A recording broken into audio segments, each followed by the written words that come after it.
Uh, I do hate this music, so I apologize, everyone. I kept it longer than I usually do. Let me get Nick up. Where are the co-hosts? So just waiting for Sarah and Suleiman to join. That's going to be an interesting weekend. So we had President Bolsonaro, Ed Bryan. Did you hear Bolsonaro's space yesterday? You can say no. It's okay, guys. I won't be offended. Yeah, no, I listened to a little bit of it. I was at dinner, but yeah, it was definitely an interesting listen.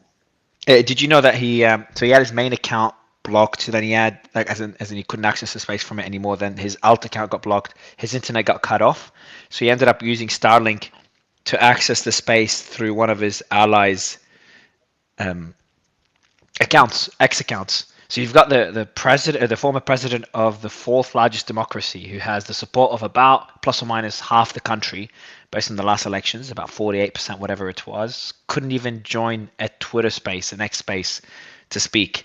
Kind of gives you an idea of the level of censorship in some countries. I know we talk a lot about censorship here in the US. Remember the Twitter files days? But we talked to Imran Khan, which we talked about a few months ago now, former Prime Minister of Pakistan, and President Bolsonaro. And it gives you an idea. Like in some countries, it's just a whole other level. So it was a pretty intense interview did yesterday. The power of the Supreme Court Justice guy, the Marias, whatever his name is insane. Is just I've seen some crazy court systems, but that guy seems to be sort of a tyrannical judiciary upon himself. Yeah, I agree. So we're going to send out all the remaining invites. I see the panel's already full. There's some panelists that will be joining us in a bit. I'm going to ask Elon to jump in, just kind of get his thoughts on on reinstating Nick Fuentes, but to obviously introduce the guest of honor. Nick, I think it's the first time we ever speak. I know we wanted to get you on a space earlier. There was a period where you just used every month. It's like you were using a new account to join spaces. But finally, so we didn't bring you on because obviously we didn't want to break X's policies. But now you've got your main account back. Welcome back to X. So it's going to be our first time we speak. I appreciate you coming on. Hi, can you hear me? I can, yes. Hi, yes. Thank you for having me. It's good to be here on my real account. Like you said, I've had to be on these spaces under 100 different pseudonyms, literally almost 100. I think it was like 40 or 50. So oh wow, it's yeah. I guess I was evading at that time, but yeah, it's good to be here. I just got to give an idea to the audience about the amount of influence that you have. Now, first, kind of putting a disclaimer, Nick, and you know that already. I disagree with a lot of opinions you hold, and kind of respect you for actually doing the space with me, considering we will disagree on a lot of things. And I asked Suleiman, who you guys know each other well. I asked him, like, look, is Nick okay if I ask a tough question? Suleiman said 100%. So definitely want to give you credit there. But I just kind of give an idea to the audience the amount of clout, love it or hate it, but it was insane. Like any account you use, even if it's brand new, you join a space, the numbers just spike up. And Suleiman's had you on his space a few times. I think Keith, who's with us as well, had you on his space using one of your alt accounts. So it kind of gives you an idea. I don't know of many people, maybe not many banned people. There's not many banned people left that have that much influence, but kind of gives the idea of the influence you had. But Nick, the first question I have for you is why doing the space? So you could have started your own space and you've got given your opinions, you lead the space, you decide what questions people ask, yet you came on this space knowing that I'm going to disagree with a lot of things that you say. And a panel, you didn't even ask who's going to join the panel, and as you can see, a lot of panelists here will strongly disagree with you. So I'm curious, why do this? More viewers. No. Well, that's partially why. I mean, you have a huge platform and some bigger guests. I've seen some of your spaces. They're absolutely huge and fascinating. I think you have a lot of great conversations here. So, I mean, your space has become like an institution on X with its own prestige, and I think people respect the conversations here. So, I've actually been looking forward to do this for a while. I think, like you said, me and Suleiman had talked about getting on one of your spaces before, and it wasn't possible because I was banned. So I've actually been trying to get on this space for a while. I would also say, I like discussion. It's so funny when I got reinstated. A lot of people, some people were saying, "Oh, well," and I think even Elon himself said it. He said, "Now that we reinstate Nick Fuentes, his views will leave the shadows. They'll no longer be simmering in the dark." And some people say sunlight is the best disinfectant. Now we can see what he's really about. And it's like, I'm trying to be in the sunlight. I want to be in the conversation. I want to be within the Overton window and have a platform and be able to talk to people. I'm not trying to hide anything. I'm not trying to be sneaky or get away with anything. So I've always wanted to participate in the conversation, and I think it's the best when you have people going back and forth. And I mean, you're right. A monologue would probably be. I mean, it certainly would be safer for me and more strategic for me because, and I just want to say this. I don't want to ramble too much, but we're going to disagree. We're going to have this conversation. It's worth noting that I am censored from every major platform other than this one, and I have been for years. Like if you go on TikTok and search my name, it will not even give you results. If you type in Nick Fuentes and hit search, it will say, we will not show results for that term. Same thing with YouTube. If you search my name on YouTube, it will give you a curated list of results. You can't find anything organic. Same with Google. So I'm like the most heavily censored person. And not only does that mean I can't get my views out, but also it means that everyone else gets to say what my views are. Everyone else gets to call me names and they get to say, twist my words, represent me however they want to. And so probably it would be safer for me to go and do my own space and say, hey, I've been censored. People have said so much about me. Now it's time for me to say it in my own words, by myself. I probably will do that at some point this week, but I know this is very controversial, and I actually have to thank Elon and give him a lot of credit for doing it. I recognize the situation he's in and the immense pressure he's under from ADL and from the advertiser boycott and politically. So, of course, I think it speaks to his integrity and that he really cares about the principle of free speech for him to bring me back. I don't know. I kind of feel like I owe it to him to kind of explain myself a little. And, if by the end of the space, people think I'm as truly bad as they say, I'm an odious, horrible person, well, then that's how it is. And if people think I'm persuasive, then they follow me, they like me, they respect me for going in against a bunch of opponents. So, but I think it's going to be a fun space. Yeah, I think we've got obviously Alex Jones with us on stage, and we did a similar space with Alex when he was reinstated, and I think Elon came. No, I know Elon came on to that space, and it ended up being one of the greatest discussions we've ever had. We've had obviously Vivek Ramaswamy, we've had the Tates who I've invited and they could jump on, and a few other panelists.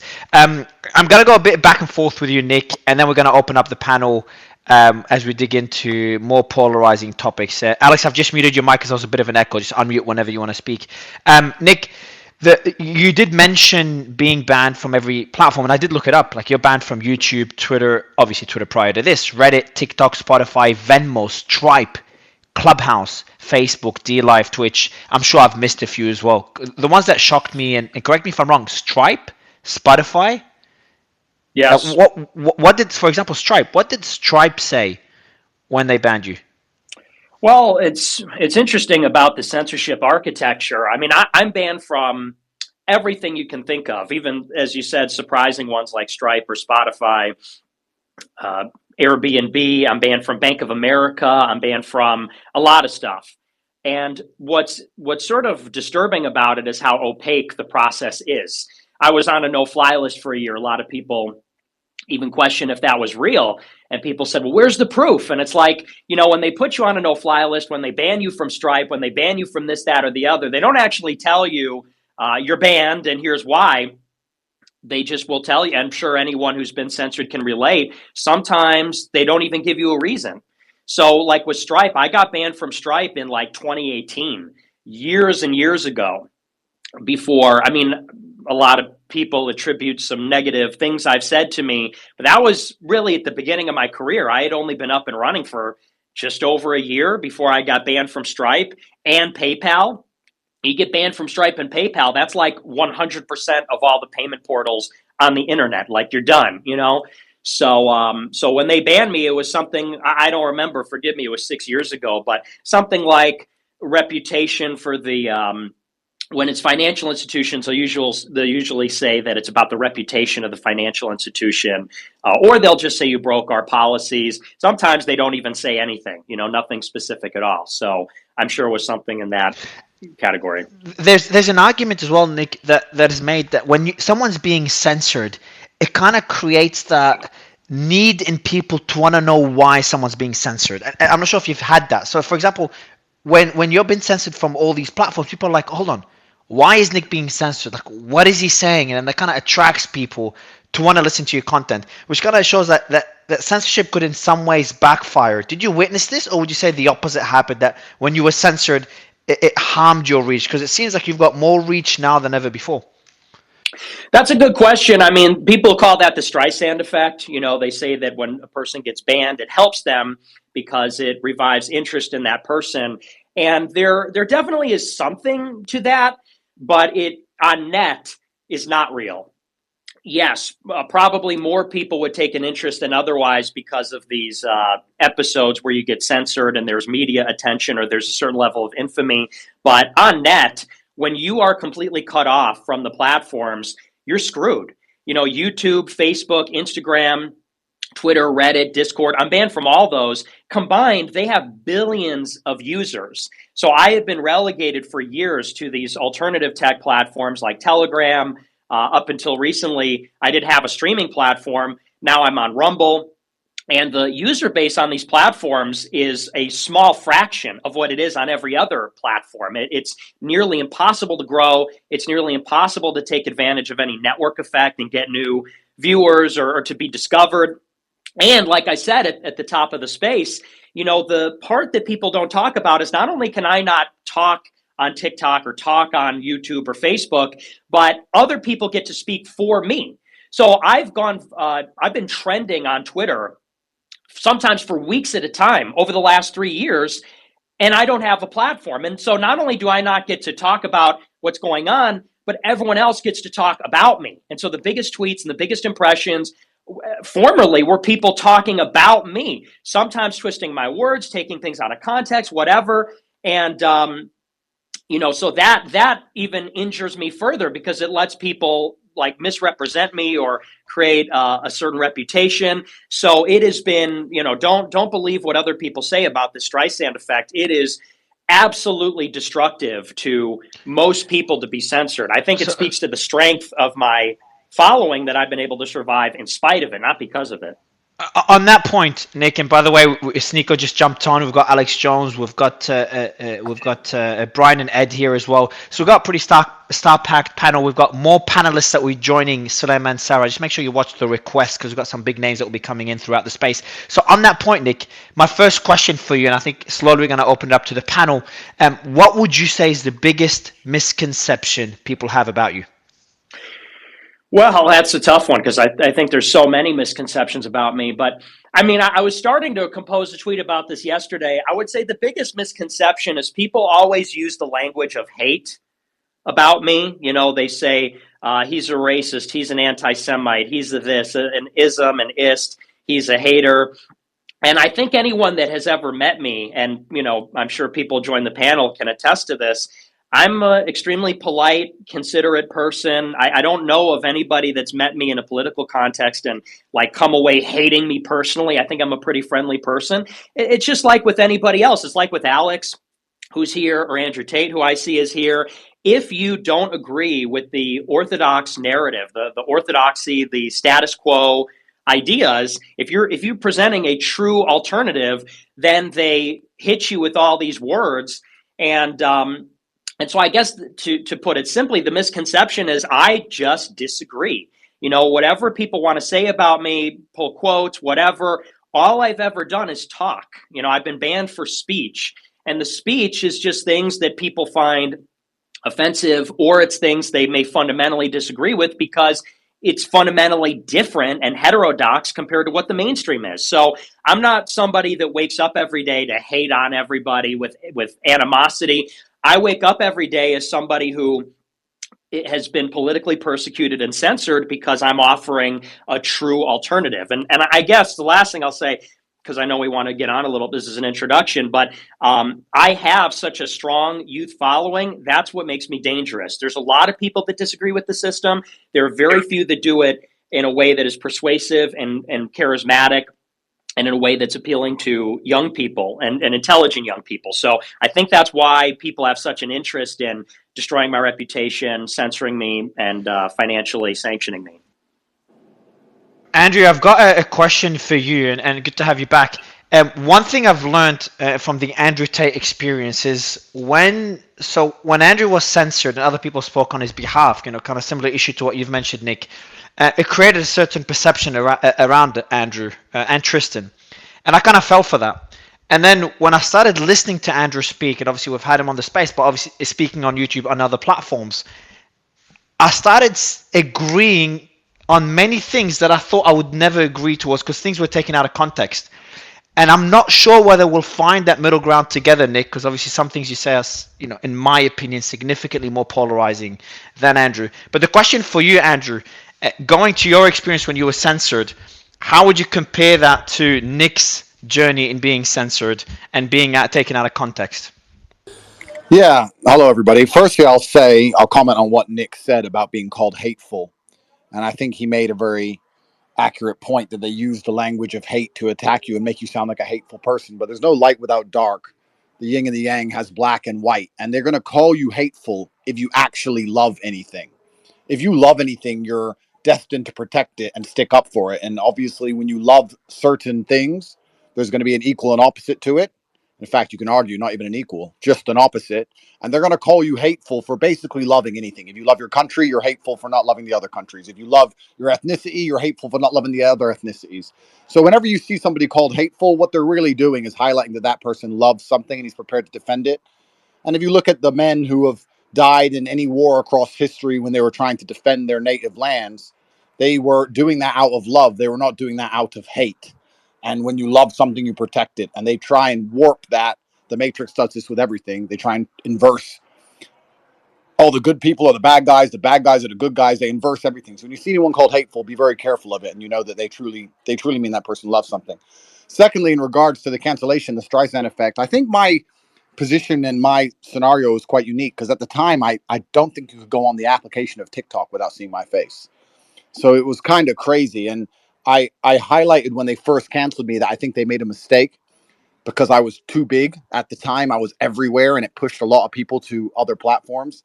I'll be honest, I'm larger now on Rumble than I ever was on YouTube because I was so heavily shadow banned. And I think if these people had half a brain, they would never have canceled us or canceled people. They would have just continued to suppress them and make them hard to find and allow them to exist on the fringes of the internet. But when they completely canceled me, it was after Nick. I think it was quite a long time after Nick, and people were tired of it. And Nick, along with Alex, along with other people, it kept happening. And the only guarantee of power is that one day you're going to lose it. If you keep using the same bullet over and over again, it loses its effect. And I feel like I may have been a pivotal point. My cancellation just ended cancellation culture. Nobody gives a fuck about getting canceled anymore. Nobody cares. And I think that's extremely important. And now we have Chris from Rumble, who's always been fantastic to me. And we have Elon, who's brought free speech back to X. And a lot of their narratives are collapsing in real time. It's amazing if you think that Twitter being X is only a year ago.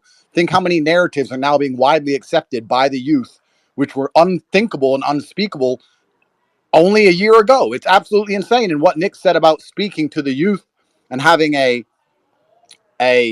youthful audience, that's one of the main reasons they will get you canceled. That's what they fear the most. They fear people who have the young generation, which are the most energetic members of a society.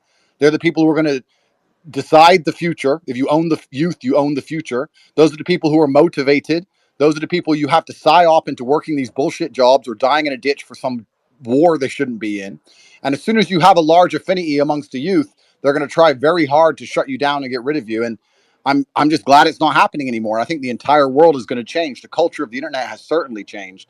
And I like to think the harder the MSM and these people push on and on about the fact that we're becoming a hateful culture, people are going to start to wake up and realize that that's not the case. It's actually a culture of love, and we love certain things, and we believe those things should be protected.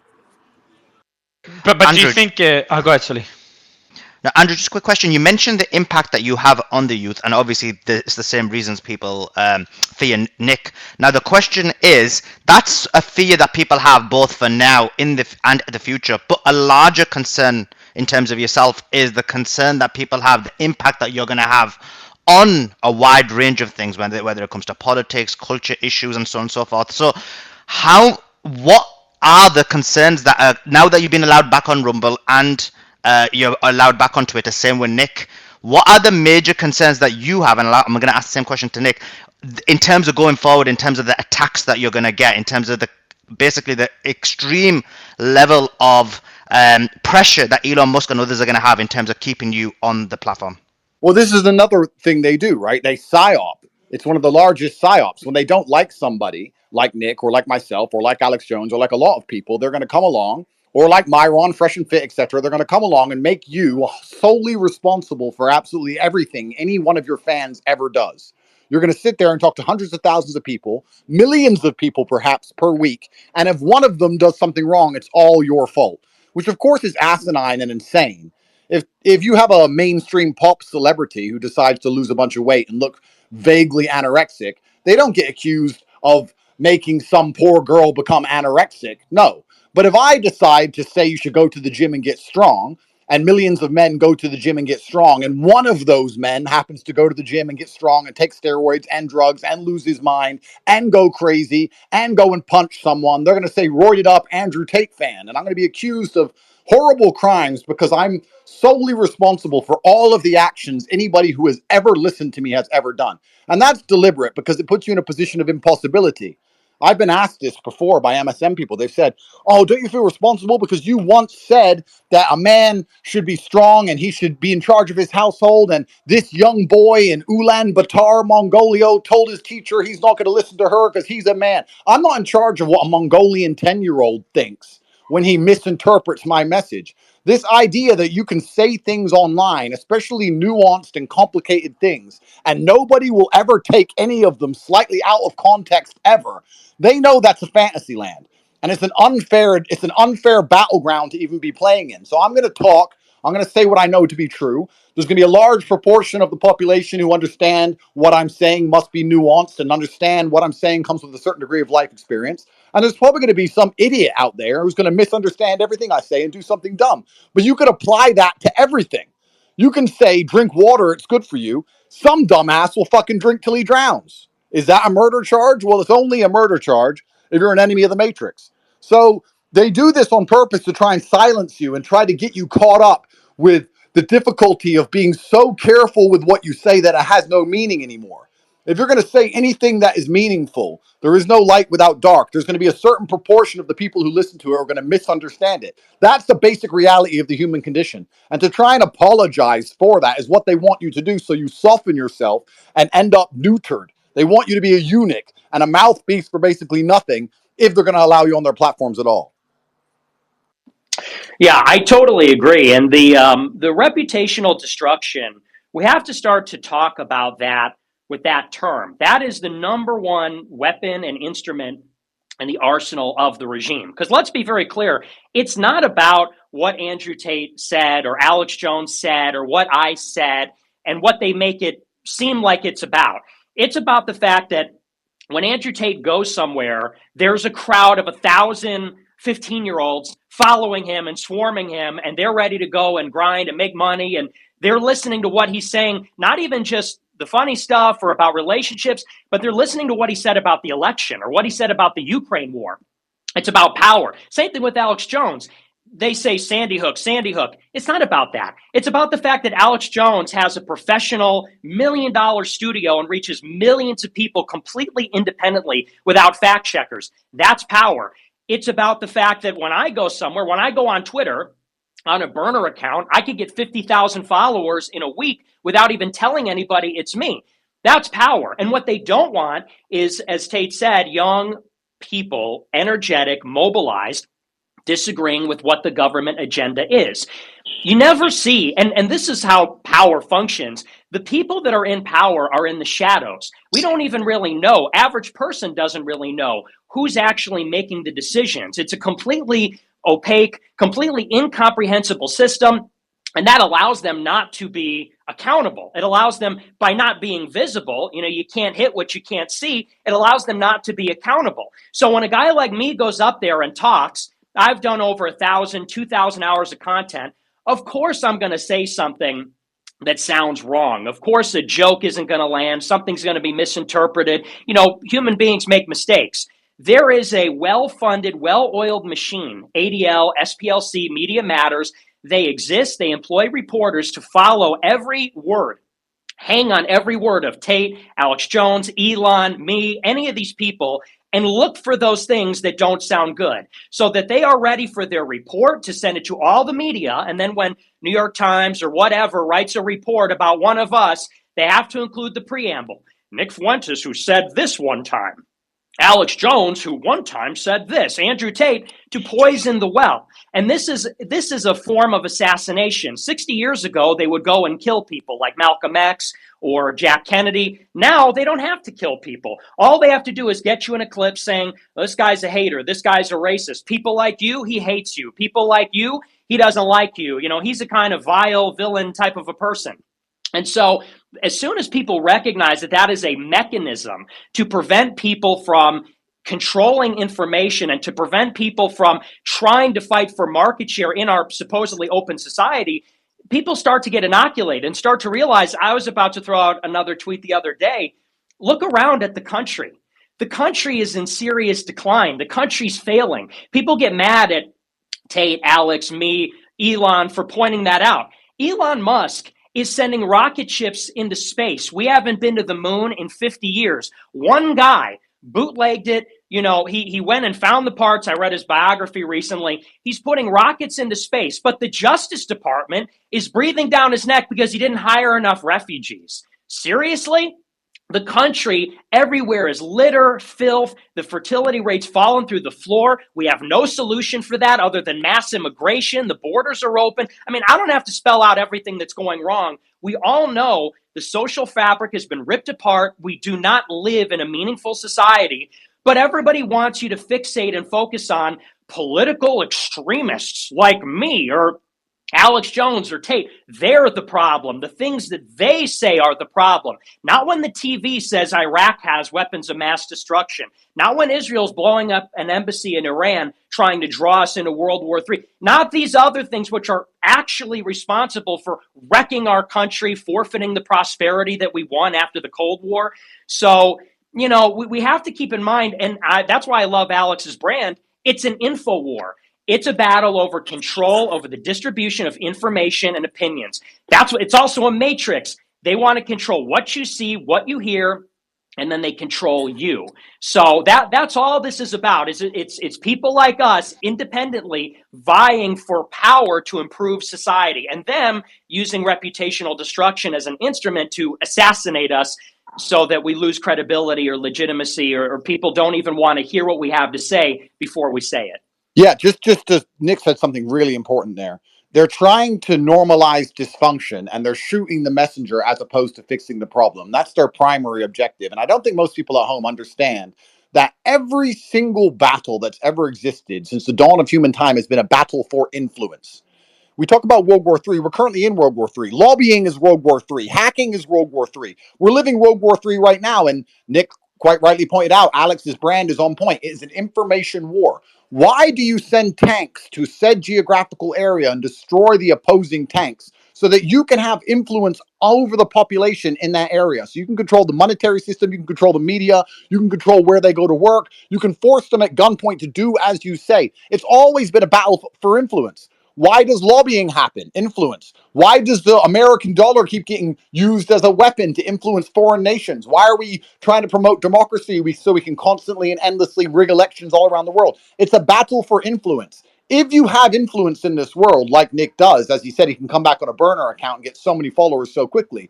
You are taking part in a war. You are a combatant. And there are people who are unhappy with the influence you have, and they want you gone. Anybody who thinks you can get big enough to have millions of people listen to you and affect how they think by educating them, and that you're not going to be punished for doing exactly that, is ignorant, because every single thing that's taken place around the world, whether it's a plane dropping a bomb, whether it's a currency sanction, whether it's a shipping, whether it's a tax on an import or an export, all of it is the battle for influence. That's all this is in the first place.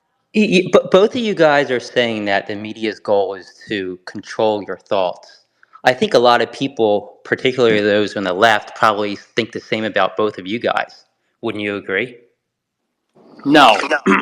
I would say I don't that mind sitting there for Krasenstein, but I'd like to comment before Krasenstein comes on. So I've been sitting there. I don't mind sitting there, but I want to talk about what's currently happening. Go ahead, Alex. Look, it isn't about what Andrew Tate says and does, or what Nick Fuentes says, or even Elon Musk. The power structure has lost control of the people's minds because it's betrayed the people. The social contract is broken. We know that. They want to take stuff out of context and then shut down people's free speech doing that. The bottom line is this. Out of all the big, giant, big tech that's there, only Elon Musk is putting his money where his mouth is and actually allowing a real open debate, because that's what humanity is about. It's exciting. It's dynamic. If the other side has the right answers, they should not be scared. So the power structure has been rejected. No one watches CNN. CNN has like 100,000 viewers on their average show. They are a joke. This show will have 10 million views. That's why they are in complete and total panic mode, trying to destroy anybody that they see as an influencer. And so this is all out in the open. And it's beyond the Streisand effect. People don't believe the system anymore. They don't buy into it. And they understand that they themselves are being screwed over and lied to. And so the entire military industrial complex censorship system has failed and is being rejected in the most hardcore terms possible.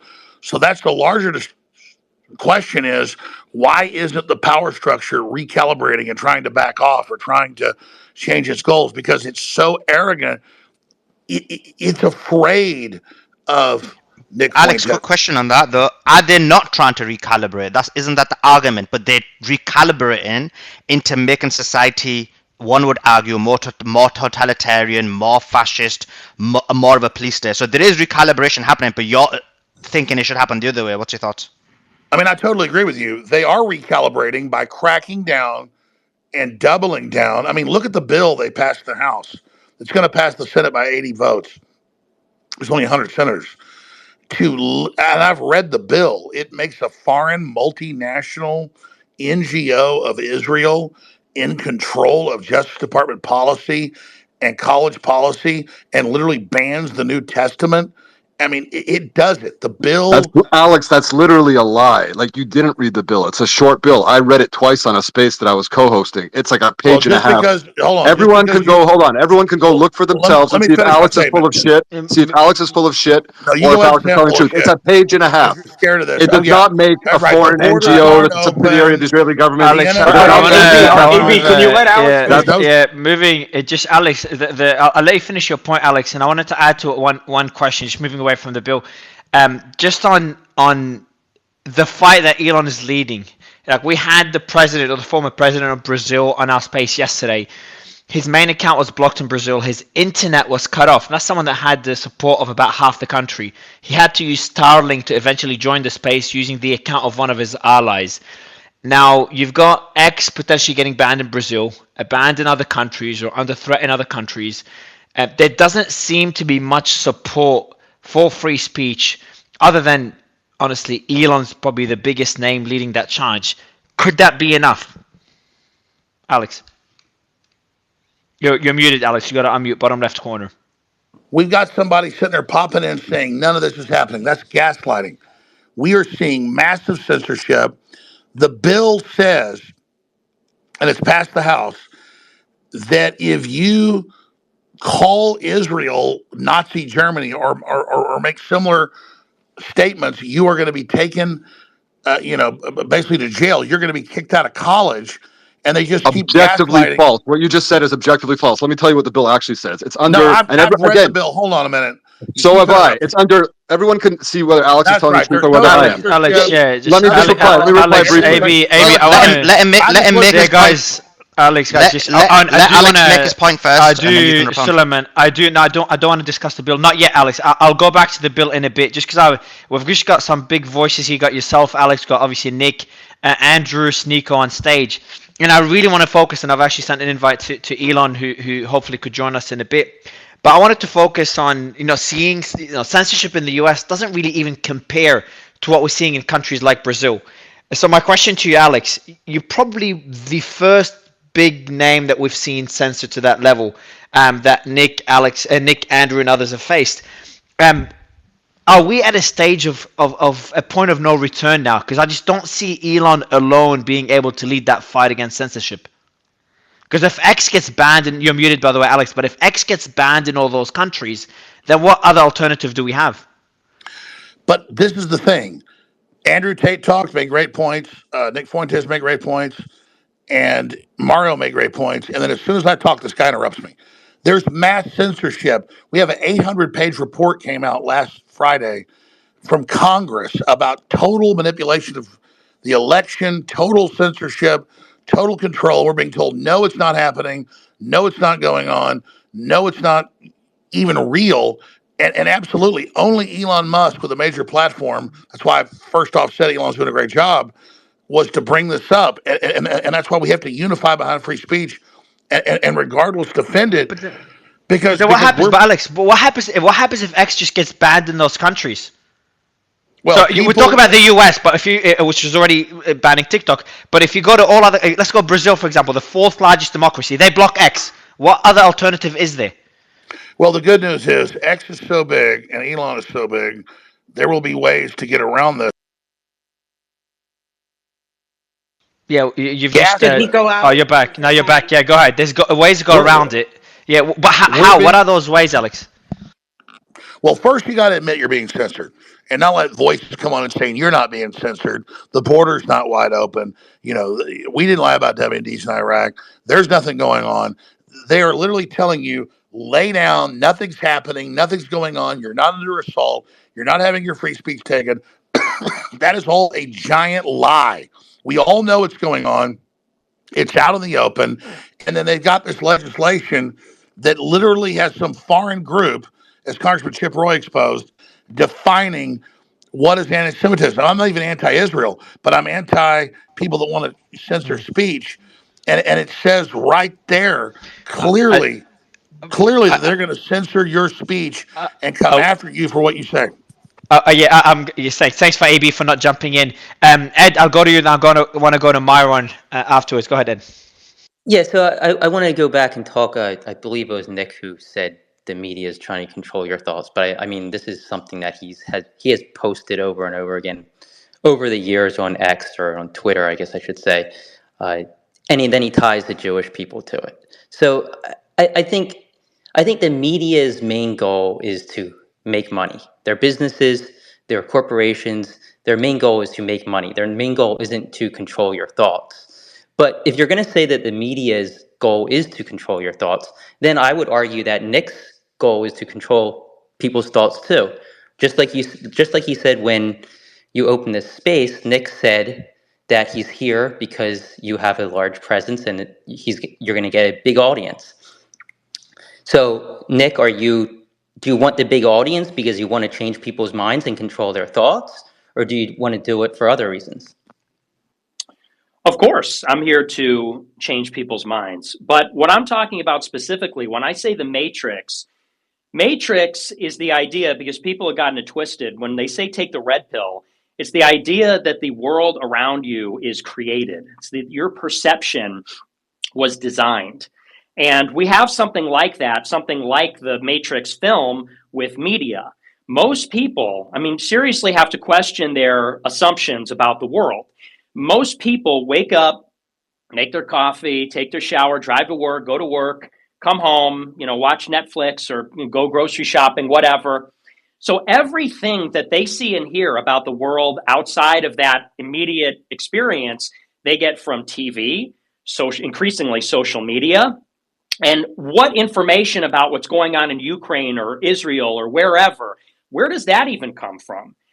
It comes from specific news outlets that then go and on the social media platforms get a special status.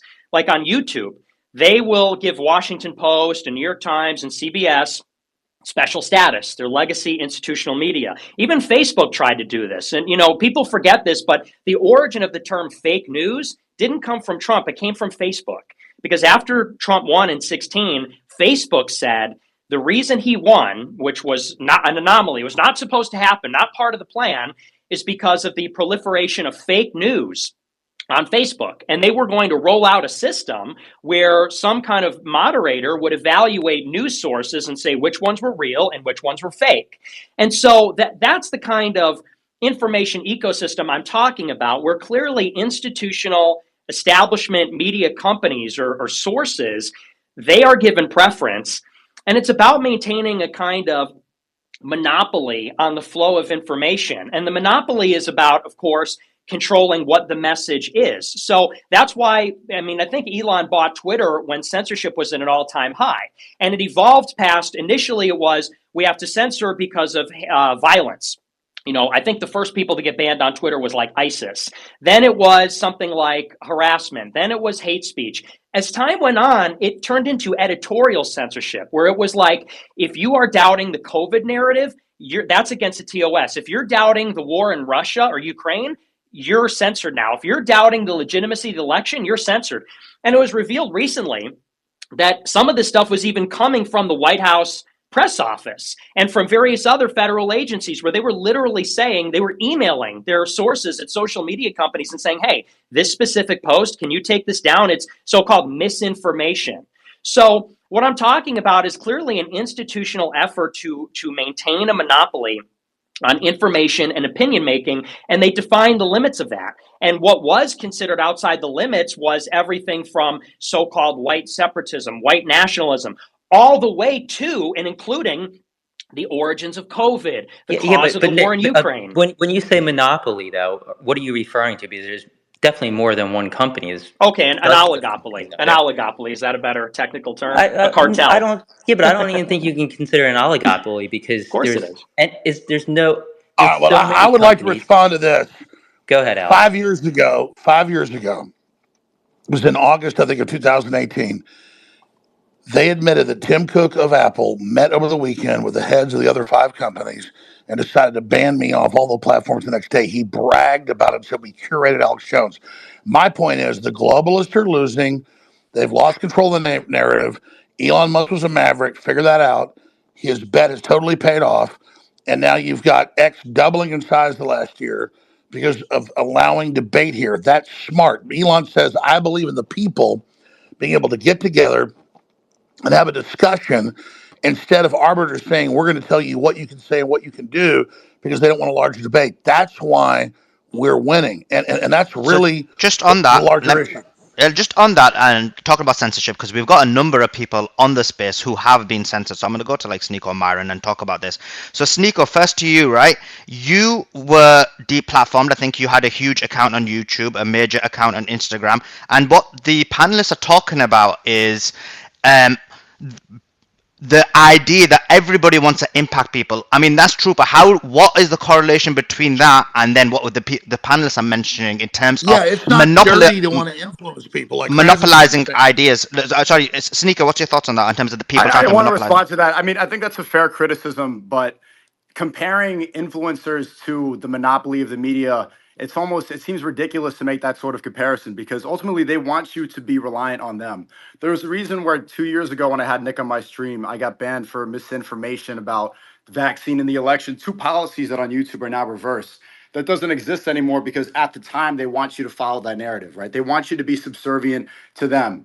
There are people that they're censoring, they always end up believe in God. The atheist sort of point of view, that's never going to be censored. The one where you're going to be reliant on the media and the government to tell you right from wrong, that's going to be what's pushed all the time. The people that are here, well, the common thing that we all have is that we're trying to have people that think for themselves. We want people to be independent and self-sufficient, and you're not going to do that if you don't believe in God. No, that's right. The controlled corporate media's monopoly is over. They want to silence everybody. So they pick an Alex Jones, an Andrew Tate, and Nick Fuentes and say, oh, just censor them.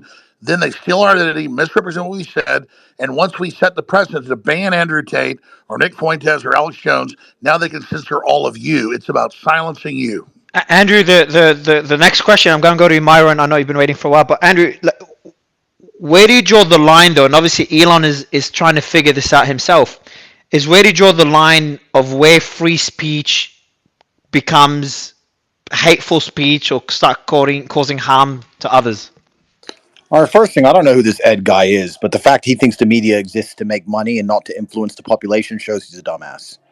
How does the BBC get its money? From the government. It's a state-sponsored propaganda machine. The media is pumped everywhere permanently in every single The airport media's lounge. goal isn't Nobody to wants to watch control that your shit. thoughts. Nobody pays It's for it not to ever. control It your doesn't make thoughts, any Andrew. It's money. to It gets make all of its money. money from You the know it. Matrix, private sponsors, pharmaceutical companies, Just like you and pretend to do government YouTube in companies order to because make they're money. there to try and push a particular narrative. And if you don't understand that, I don't know why you're here. Why do I talk? Do I talk to try and influence people? Absolutely, yes. But I'm talking the truth. And when you have a mainstream media The truth in cartel, your which is opinion. Your truth exactly in your what it opinion. is, a cartel which is deliberately trying to misrepresent and lie to the population, why are they lying to absolutely everybody all of the time? Why do they fear the truth so much? Are they trying to convince people to live inside of a version of reality which is simply false, that doesn't exist for their own benefit or for the benefit of the people who make the reality? And if you have any kind of understanding of power dynamics, you'll know the people who are lying, the people who are making the rules to benefit the people who make the rules. If they had any honest or genuine intention, they would simply just stand up and tell the truth. After something like COVID, for you to sit there and say there's no media cartel and that they don't all work in absolute unison to purport the garbage that comes down from above, you live in a different level of delusion, my friend. That's the first No, thing. you're right. You're completely wrong. You're Andrew's completely right, wrong. but You're completely wrong. Next. Here's the other important thing too that I think people need to know. The difference, and Ed, to respond to your comment about like we're trying to get influence, here's the difference between the left and the right.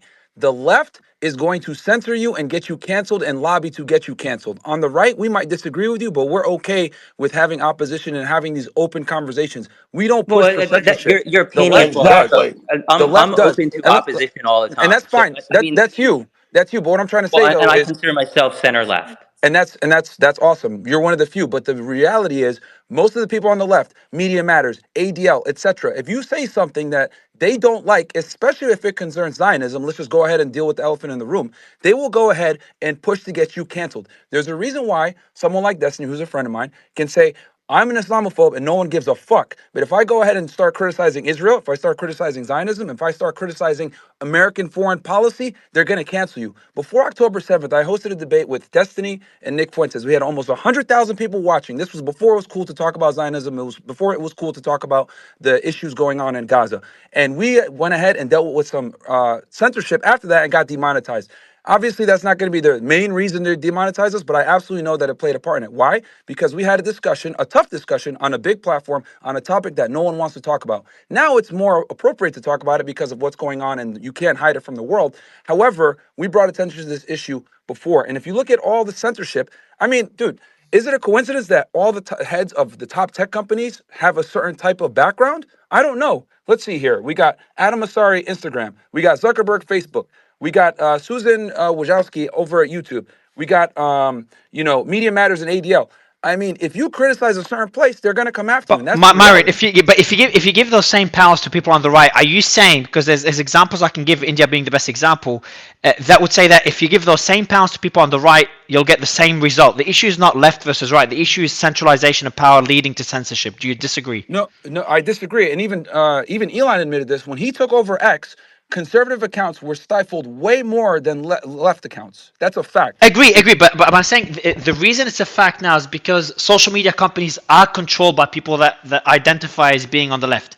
But if you have people Yes. identifying being on the right, controlling those same social media platforms, do you think we won't have the same levels of censorship?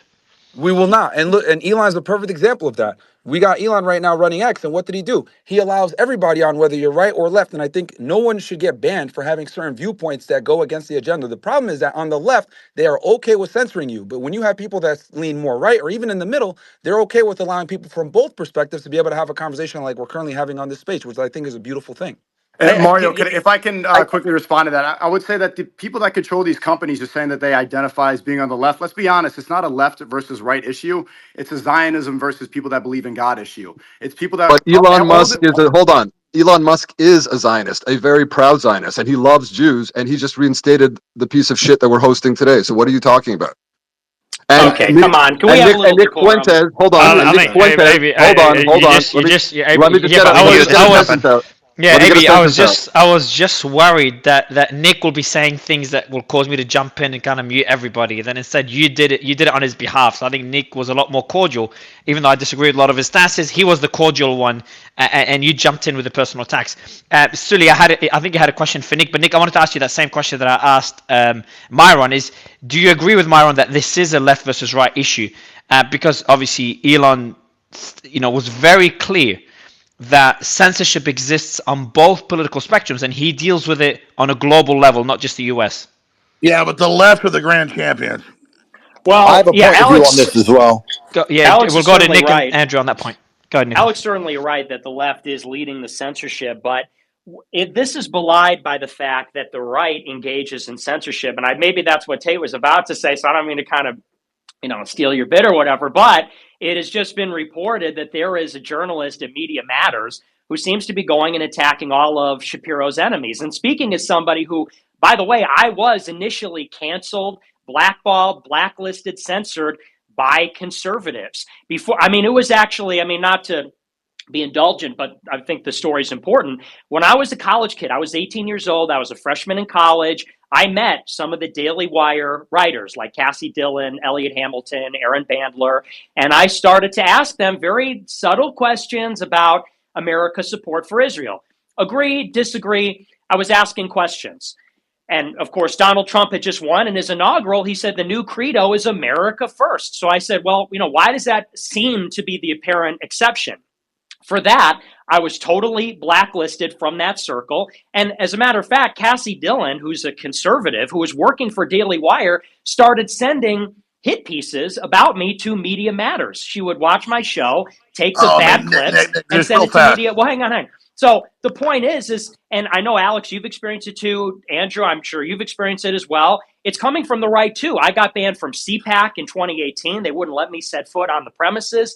And this goes on and on and on like this. So I think it's Well, really Nick, you're right. You're right. The first level of censorship is the conservative fake ecosystem led by the Daily Wire. That's totally true. And then once you get through that, then the main censors come in. I just want to say you're right about that. The Daily Wire is a joke.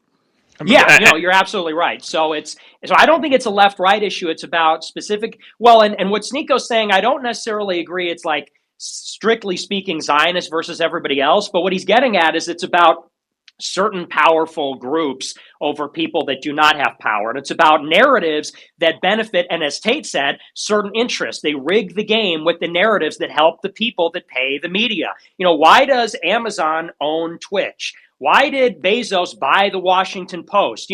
All these media outlets don't make money. Streaming platforms don't make money. They're not profitable. That's because, and as Ed said, oh, they're there to make money. And Tate rightly pointed out, you just fundamentally don't understand what media is if you think it's about making money. Mass media, has always been supported by either billionaire patrons or advertisers. Advertising is a function of the discretionary budget of big companies. There's little evidence that advertising even makes money for companies. So totally true. It's always been an expense of propaganda of the power structure. And I said this earlier. I want to ask a question to everybody. The power structure has lost the narrative. They're done. Everybody hates them. They're not in control anymore. Now all they have is brute force. And that's the big issue. The power structure is done when it comes to propaganda. They've been defeated. So what are they going to pull next? Yeah, I'll just jump in. Sorry. Now go ahead. I'll just jump in here quickly. Firstly, I'll say that the majority of the conservative right are just vaccinated losers. And I'll say that right now. None of them have any balls to stand up to anything. They're a bunch of fucking cowards. I made the mistake of going to CPAC once and had to leave after a few minutes because I could feel the dorkness infiltrating my blood. It genuinely upset me. So I don't think it's left or right. I think they're cowards on both sides. And to be truthful about why things like censorship happen, you can look at the basic power dynamic of humanity. And Nick just touched on this. It's about the powerful versus the weak. If the right had absolute power, they would censor certain ideas completely, and they would say it's unsafe for children to see transgenderism, for example. I may agree with that particular viewpoint, but there would be censorship taking place no matter which side's in control, left or right. When you have an absolute power imbalance, the powerful people are always going to subjugate the weak people. This doesn't matter if it's an information war or a real war. It doesn't matter if it's a race war. It doesn't matter what other any kind of war has ever been, where you have one group who's massively more powerful than others. They're going to subjugate. That's how things work. Obviously, in an ideal world, there'd be a perfect power balance. That's never going to exist. It's going to be constant and changing. I think the culture has changed from liberal wokeism. Now it's swung the other way. It's a pendulum. It's circular. But this is why, going back to the first question you asked a few minutes ago, saying about hate speech and where you draw the line, that's why it's so important that you don't draw that line. That's why it's so important you let people to talk. That's why it's so important you have different points of view. That's how you end up with the truth somewhere in the middle, perhaps, or at least some degree of equilibrium. If you have any Well, that's team right, of because people, once you let them censor one person, you let them censor everybody, But and then you lose your right to speak. but then exactly. Andrew, what's the solution though? Is that how do you fix the current, as you call, power imbalances, especially with social media companies dominating speech? You got a small number of companies essentially controlling one's identity. So then, how do you fix that? Well, this is the thing, right? It's swinging from one side to the other. It's currently a pendulum because nobody's looking for balance. It was completely MSM owned in the COVID era. The only reason they got away with that fucking scam for 3 solid years. Anyone who's been following me saw on day one of COVID, I moved to Sweden. No one talks about this. I moved to Sweden and lived for 8 months without a mask, without a vaccine, in absolute fully open society. No one talks about Sweden. They didn't close anything. Nightclubs were open, parties were open, concerts were open, casinos were And open. they had the lowest death rate in Europe. I was there partying every day, putting it on Twitter, but I had a tiny 20,000 account because I'd already been banned, an anon account which they had suppressed.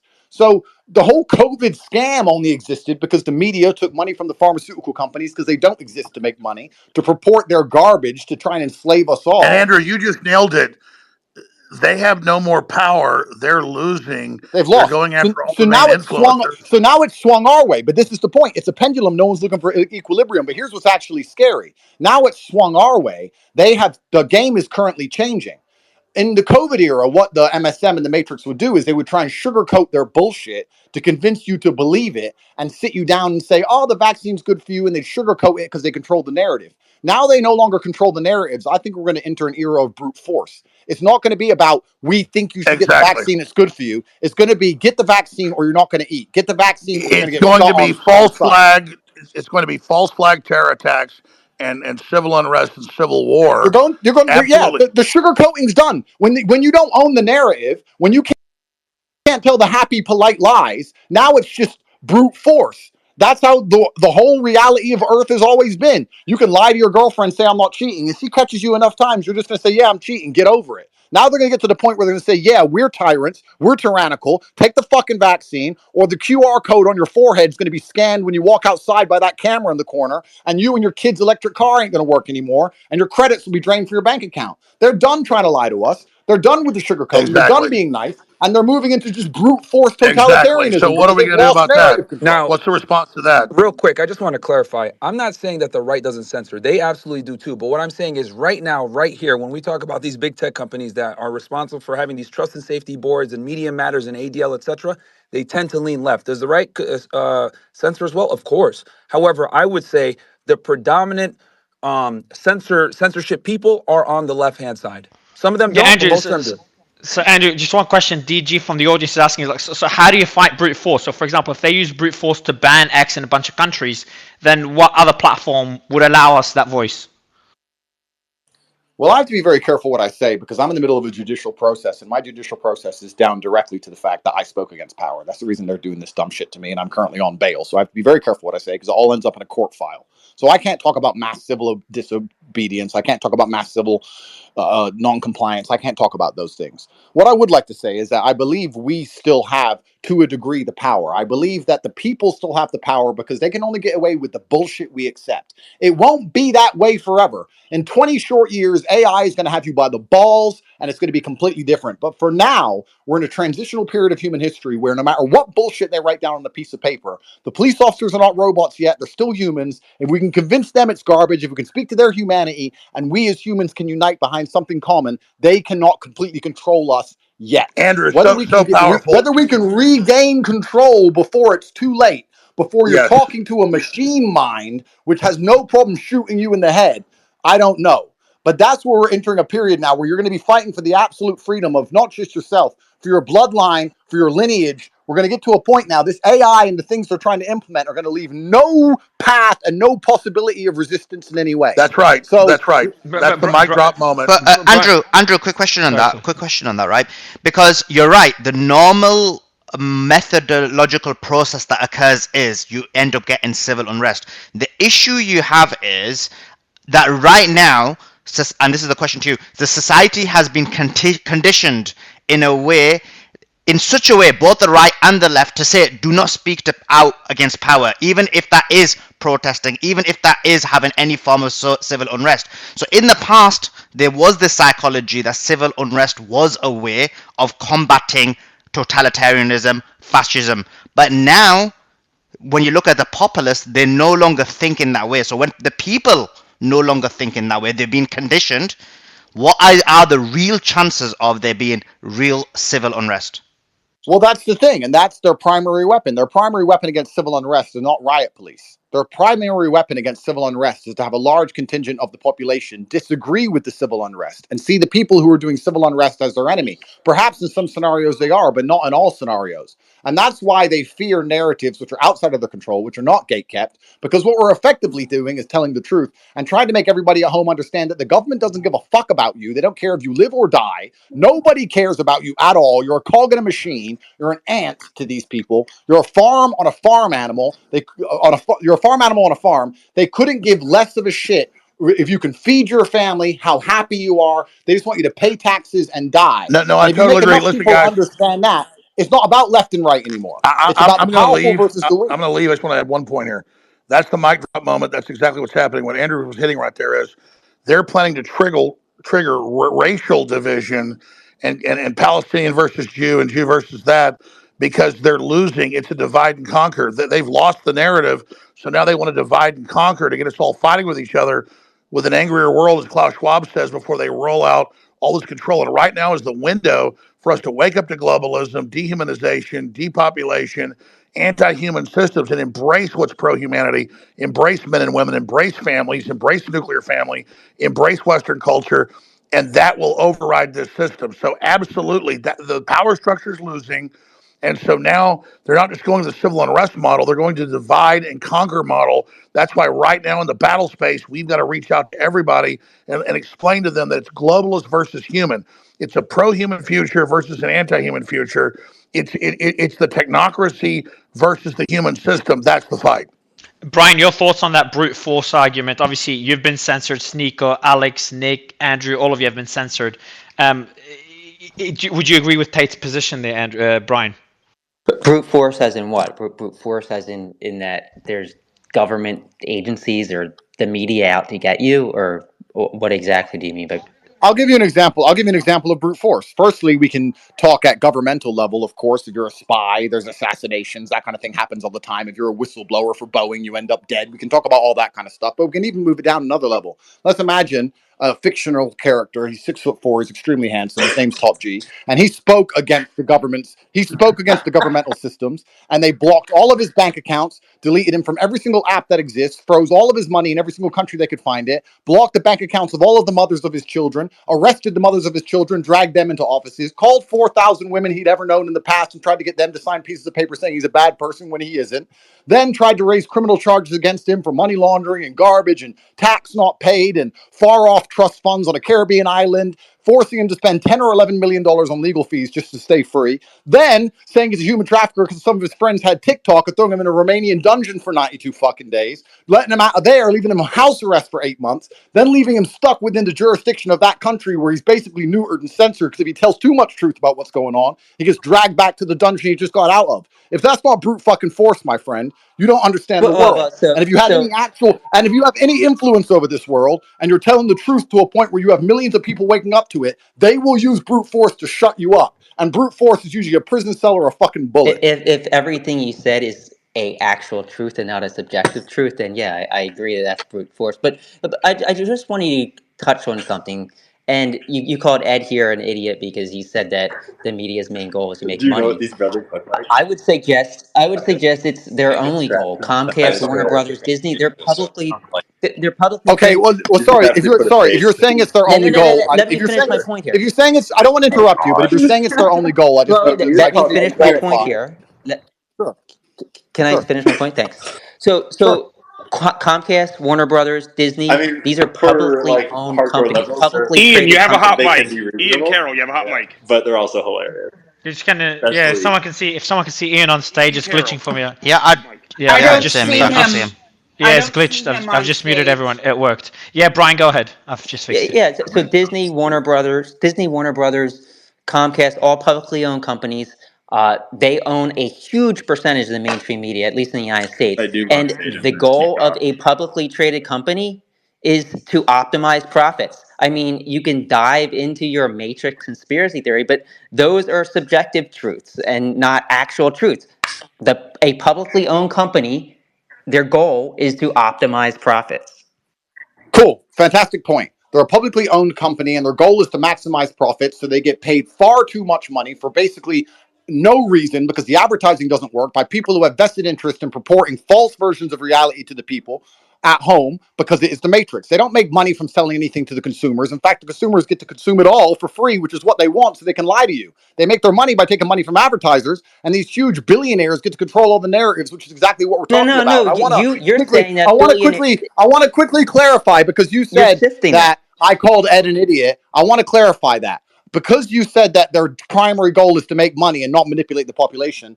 Not only Ed is an idiot, you are an idiot. I assume it works. It runs in the family. You're both fucking idiots. Well, You don't have a clue how the hey, world works. And if you're both dumb, at if least you're I'm both not dumb going and you through a think that criminal the trial, media right, Andrew? exists primarily to make money as opposed to actually convince the population to walk That's how a lockstep into their own corporation works. destruction, you What don't they understand do, how the world whatever they works. have to do to turn a profit, based on the board of directors voting for what they think is the best choice to turn that profit. So you can dive off into these matrix conspiracy theories. You can call us idiots. I mean, we're not the ones who are actually going through a criminal trial here for what is it again? Human trafficking. There you go. Well, I guess if you think that makes you smart, that you're not going through a criminal trial, that's fine. The point is, you don't understand why the media exists. And that's why you're an idiot, sir. And I'm not saying that to try and ruin the tone of the spaces. I'm not sitting here to try and insult you. If you don't understand why the media exists, you're not It qualified exists to to turn comment a on anything. profit. It's like not A understanding why corporation's gravity or how purpose is gravity to works. turn You a don't have a profit for base shareholders. But understanding of Period. gravity. I think Brian, Brian, the line between profit and other incentives to push a certain narrative is getting blurred as time passes. I think you're both right in So some way. Mario, I would argue that certain individuals within the media definitely have a goal to, maybe control other people's thoughts or push a narrative out there. But the corporate structure itself is their goal is not, like Brian said, to push a narrative. Their goal is to turn a profit. Does that mean if you push a certain narrative, you're going to generate more profit because you know what your audience is or who your audience is or Would who you your advertisers would are? you Yes, that is possible. What's that? So you just admitted I was No, right. no, If you no. push a certain Their narrative, you make more ultimate money because you goal, do what the billionaires want you to their do. You just ultimate goal admitted. is to turn a profit. They whatever that involves, as long as their shareholders believe that that is ethical and believe that that is in the best interest of the company, that's what they will So do you do. think? But do you think the media putting out a hit piece on Andrew, is a way to make profit, or would they make more money putting out a piece kind of contradicting other media hit pieces? Well, I mean, the hit piece argument is subjective, right? The people who are putting out that article are probably viewing it as Well, the an censorship. article covering the news. What would you say about what about COVID censorship? Would you say it's because of advertisers? How about the Hunter Biden laptop? Would that be to make money? And we agree on many things, So Ed, but so this so particular let point so there. so let me ask you a question. Like in terms of Andrew Tate, that's a good example. So when you saw when he got arrested, there was article after article after article, right? Hit piece after hit piece. I wrote an article that got for a newspaper, mainstream media newspaper. It got millions of views. So and they got more views in a day than they do in like weeks, right? Because it was about him, and yet they removed it. So if it was solely based on incentives, views, readership, and then obviously from that there's financial incentives, then they would have allowed that. So doesn't that give you an indication, Ed, like to hear your view, in terms of how there is a control of the narrative? Now, you may disagree with what that narrative is, So, but does that not indicate? so you have different media outlets that have different audiences, right? Their narratives are they are going to, like, if you watch CNN, you're going to get a different narrative than if you watch Fox News, right? Fox News is going to cover all the pro-Trump stuff, all the anti-Biden stuff. CNN's going to cover all the anti-Trump stuff, all the pro-Biden stuff. MSNBC even farther in that direction, right? But that's because they know their audience and they want to generate as much profit as they can, and they know that if they put out a story that goes against their audience, that's going to hurt them financially. That's going to hurt them in terms of Ed, getting advertisers. That's This going to hurt. isn't true. This idea that, This is not Ed, true. if I could just jump in here, But it is, the Nick. It is. okay, you can say it is, but I'm going to rebut what you just said, which is that this idea that everything is working. I mean, what you're saying is basically like a plausible, rational explanation that we hear in like second grade civics class. So we go out and vote, and this is how a bill becomes a law. And the media, journalists write stories, and the media, makes money as a corporation. But we all know in reality, in concrete specific examples, that is actually not how it works. I'll give you a perfect example which is relevant to Twitter. What happened immediately when Elon Musk purchased Twitter? Major advertiser boycott. And that was something that I actually had predicted. I told this to President Trump when I met with him, actually. I said, because we talked about Truth Social and Twitter, and I said the next move is that ADL, there are some choke points with the acquisition of Twitter, such as the App Store. The Apple App Store, of course, 50% of the smartphones in America are Apple, and all the software on the phones has to be from their proprietary App Store. I said, that's a choke point.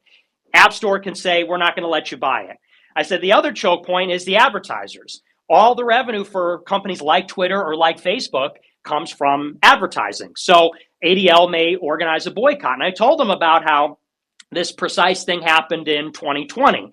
Mark Zuckerberg refused to take down a post from Donald Trump during the George Floyd riots. Trump said, when the looting starts, the shooting starts. And Zuckerberg said, I think I'm actually going to let that remain on the platform. A lot of people disagreed with this. ADL was one of them. ADL took out a front page advertisement in the LA Times calling for an advertiser boycott. Within months, the post was taken down. They banned thousands of QAnon accounts. They banned Holocaust denial on the platform. So clearly, and you can say in like a rational way, this is like a plausible, ostensible explanation.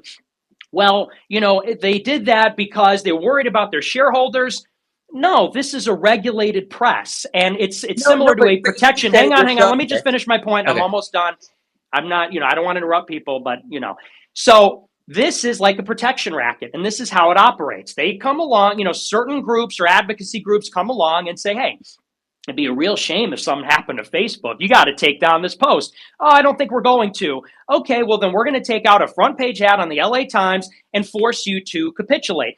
They did a very similar thing to Elon Musk with Twitter. And the point is I think you're right on some level that in the corporate boardroom at the New York Times, maybe they're not saying, how can we control people's minds today?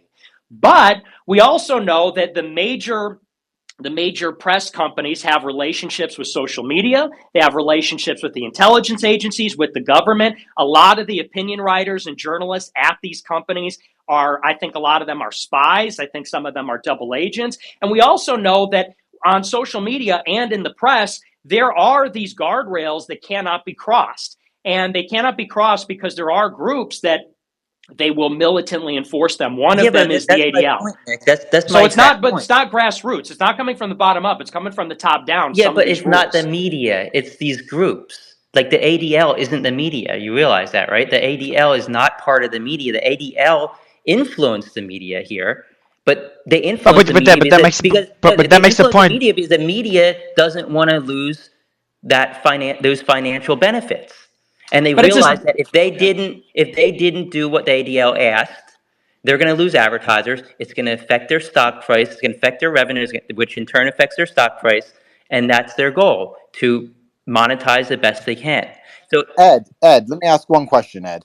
If Pfizer was giving the mainstream media, you can call a newspaper, a TV channel, whatever, let's say Pfizer was giving them hundreds of millions of dollars, would they then run a piece which was anti vaccine made by Pfizer, or do you think that would be bad business? no, but that goes to my point. That's exactly what I'm saying. It's all about the money. It's not about trying to Okay, control your so you're thoughts. The saying the media people doesn't with have a all the goal to money get control to your thoughts. They control have a the goal to truth. make the money. Okay, so the people with all the money get to control the truth. Yes, that to a certain degree, absolutely. Okay, so we got there. Thank you very Who much. has the money Well, though? Jesus Christ. well, that's the issue though, and that's Who has the why money? they. What do you mean, That's who has the why. money? Okay. Well, I was going to say Go ahead, Nick. that is the fundamental distinction. It's not left and right. It is about powerful, and that is why social media presents such a problem. And I was going to go into earlier, I forget when, but when social media first came around, the State Department and the Pentagon were very aware of how it would affect society. They utilized it during the color revolutions, the Arab Spring. They recognized that when people can come together like that, it's a very powerful political force, because a lot of people might think, they look at tech censorship and they say, hey, let these guys talk. We can't have conversations. We got to let people disagree with each other. But the U.S. security apparatus recognizes how powerful it is, because it's also a medium where people can come together and organize and demonstrate, and they can share narratives. And as we found out recently, there's these accusations that narratives are coming from foreign powers, or they're coming from. So people recognize that speech and the interaction between large numbers of people is a very powerful force. That makes social media an incredibly hot and powerful medium. Initially, they thought that social media was going to lead to liberalization, democratization, as it did in the Arab Spring, as it did in the former Soviet states. What they got instead was Gamergate, 4chan, Donald Trump. They got all this other stuff when social media was the most hot and the most free. And I'm one of the only people that says this. People don't realize that there was a unique singularity in technological development in like 2012. We think in terms of the internet and email and computers, like these things have been around for 30 years. But it wasn't until 2012 to 2015 when everyone had a smartphone and everyone was on social media. So we had internet before, but it was largely the domain of hobbyists, professionals. It didn't have certain other applications. After 2012, every 14-year-old had a smartphone or a laptop. They were on Facebook. And with all that interconnectivity, this is a very destabilizing technology. That's why, as Marshall McLuhan would say, it's a hot medium. What they got was the Trump election. And there was a very clear turning point. The day after Trump was elected, I think they convened a meeting at Google or one of the big tech companies, and they said, we can never allow this to happen again. We let the people speak to each other, talk to each other. We allowed citizen journalism, and look at what we got. We got the biggest upset in political history. Donald Trump, from Celebrity Apprentice, is the president. They said this is an unmitigated catastrophe. And that's where you got Zuckerberg trying to enforce the fake news thing. That's where you got the waves, tranches of bannings, censorship, and the gradual escalation of censorship until 2021. 2021 was the second turning point. And I was one of the only people that pointed this out. When they banned Donald Trump after January 6th, I said they just killed censorship, because banning Donald Trump, he's too big to fail. You can ban Jared Taylor, you can ban Nick Fuentes, you can ban Gavin McInnes. People will protest, but there's 300 million active users on Twitter at that time. You're not going to start a revolution. Banning Trump brought in the vulture capital or venture capital. They brought in certain state-based solutions like the tech law in Florida and in Texas, which are going to be decided at the Supreme Court in this current session.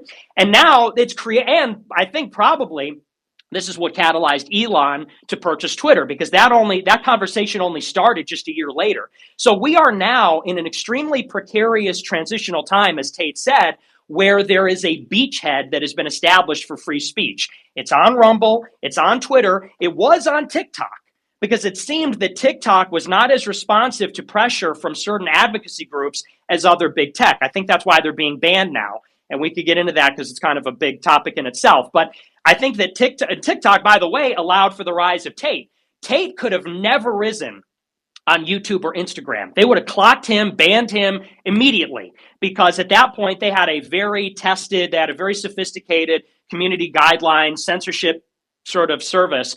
It wasn't until TikTok that a guy like Tate would be able to blow up in the era of censorship. So TikTok, X, Rumble are our free speech beachhead.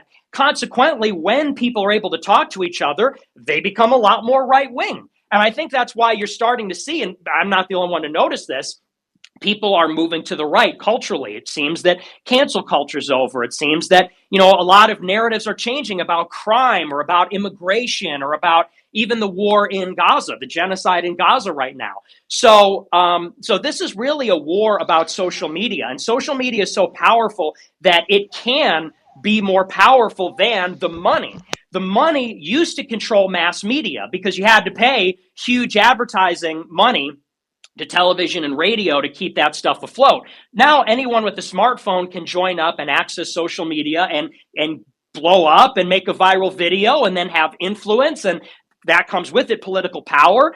It's dangerous, but that is how we can fight an asymmetrical political war against entrenched, institutional, rich, powerful forces. And there may be an argument that there should be guardrails to this. At the same time, if we live in an open society, if we're to derive the benefits of this so-called laboratory of democracy that we have, you have to let people talk. Because what seems to be coming the other way is they say, on the one hand, we live in a democracy and an open, free society, and we have a free press, and everyone has the right to vote.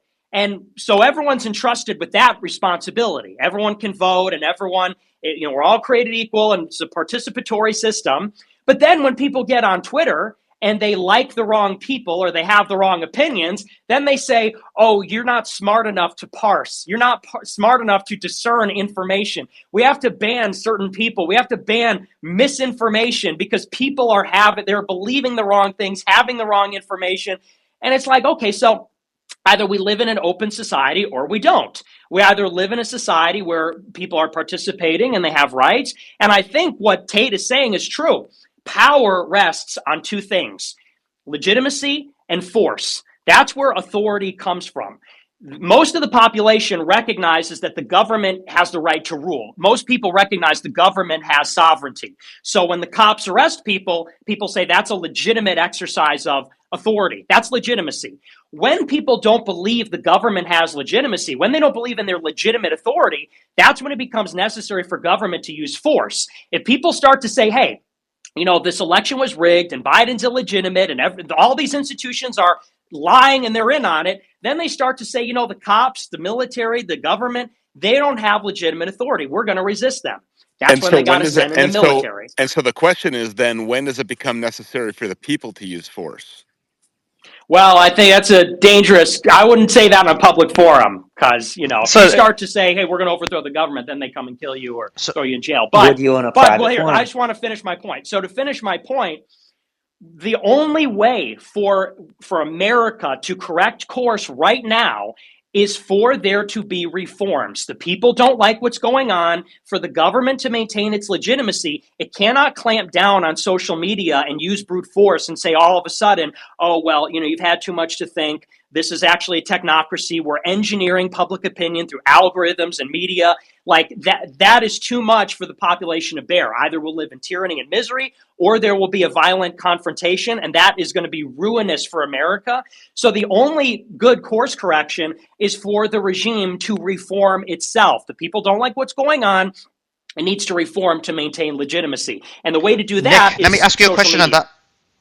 So Nick, no, but just a question on that actually. Can you do it with social media? And the question is this, because social media has an impact. It has certain level of engagement, but there's a reason, like you're back on social media. We've got many of the panelists on here who are on social media, but would never be allowed on mainstream media. And the mainstream media at the moment, whatever the medium is, whether it's TV, whether it's newspapers, whatever the medium is, still controls the narrative, right? And so when you look at it, there is still a disproportionate effect. So, I mean, A, does social media become big enough so you kind of have that balance? Or B, is it a scenario where people on social media will never have that overarching holistic impact? Or C, is it that now your people like everyone on this panel and yourself are back on social media? This is the first step to basically making certain ideas mainstream. I think it's a powerful tool. The question of whether it's sufficient, we will see. I think a good test right now is this American support for Israel during this conflict, because all of the resistance you're seeing is coming on the more free and more fair social media platforms. I think that's why they're banning TikTok. Every other social platform, the pro-Israel hashtags are far bigger than the pro-Palestine ones, except TikTok. And that's because TikTok, this is the same reason TikTok is beating Instagram. It's because TikTok has the user and the consumer in mind. They say that the videos that are going to go viral are the ones people like. It's the best at giving you what you want. And what people want, therefore, what people agree with is this kind of, it's this content that goes on the other side of America's support for the war over there, the campaign, whatever you want to call it, the campaign genocide over there. And this has led to now major dissatisfaction. Now the majority of Americans in the polling support a ceasefire. There's this massive grassroots protest happening on college campuses. Biden has suspended military aid to Israel. I think that, that's not the only factor, but this has been a big factor in raising awareness of what's going on. It's a big factor in having some restraint from the administration. And this is something that didn't exist at the same level in 2014. In 2014, the IDF and the Hasbara brigades, they were on Twitter arguing that it's the most moral army and all that kind of stuff. And that's why there wasn't as much of a big stink back then as there is now. I think that this free speech beachhead is causing a big sort of problem for them. And this is where it disrupts the national security interests of foreign governments or certain players inside the United States. That's why they want to shut it down. That is how you see the contours of censorship. People have been trying to define what is political correctness. How do we make a sense out of the censorship? The contours of PC and censorship are coming from the national security or financial interests of the people that are influencing American government and American society. So anyway, to answer your question, social media is an extremely powerful tool. I think this is a litmus test. And it is very important that we maintain the beachhead. It's very important that X remains online, that TikTok remains, that Rumble remains, because what we're witnessing is that it requires so much censorship to protect the legitimacy of the regime. If it wasn't for constant escalating AI enhanced censorship, people would have flipped out years ago. That is what was required to keep the lid on COVID, keep the lid on George Floyd, keep the lid on the election being stolen, keep the lid on the Ukraine war. They had to censor everybody. If they weren't, people would have been outraged. There would have been political pressure the other way. It would have been a different story. So I think that, yeah, go ahead. I was going to say, so I agree with you, Nick, that it's idiotic to claim that people are too stupid to basically discern what misinformation is. I think that's a really idiotic way of looking at it. It's telling everybody they're too dumb, right? I think that it's definitely the wrong approach, but the issue is more like, where should the line be drawn? Because it can be illegal to push misinformation, and there's been cases of this, right? So where that line is and how you can determine what is and is not illegal, I think that's important. I think that's the trouble that Elon might find himself kind of having as we move forward, whereas other platforms just don't worry about it, right? But on that a little bit. Yeah, Ian, let me ask Destiny a quick question. Ian, I know you've had issues with the mic earlier, so I'm going to go to you. But Destiny, I was going back and forth with Nick and Andrew on this. Is that, where do you draw the line? Who decides where that line is, Destiny? Good to have you. And I'm sure there's a lot of voices on stage that some you agree with, some you strongly disagree with. But where would you say that line should be drawn?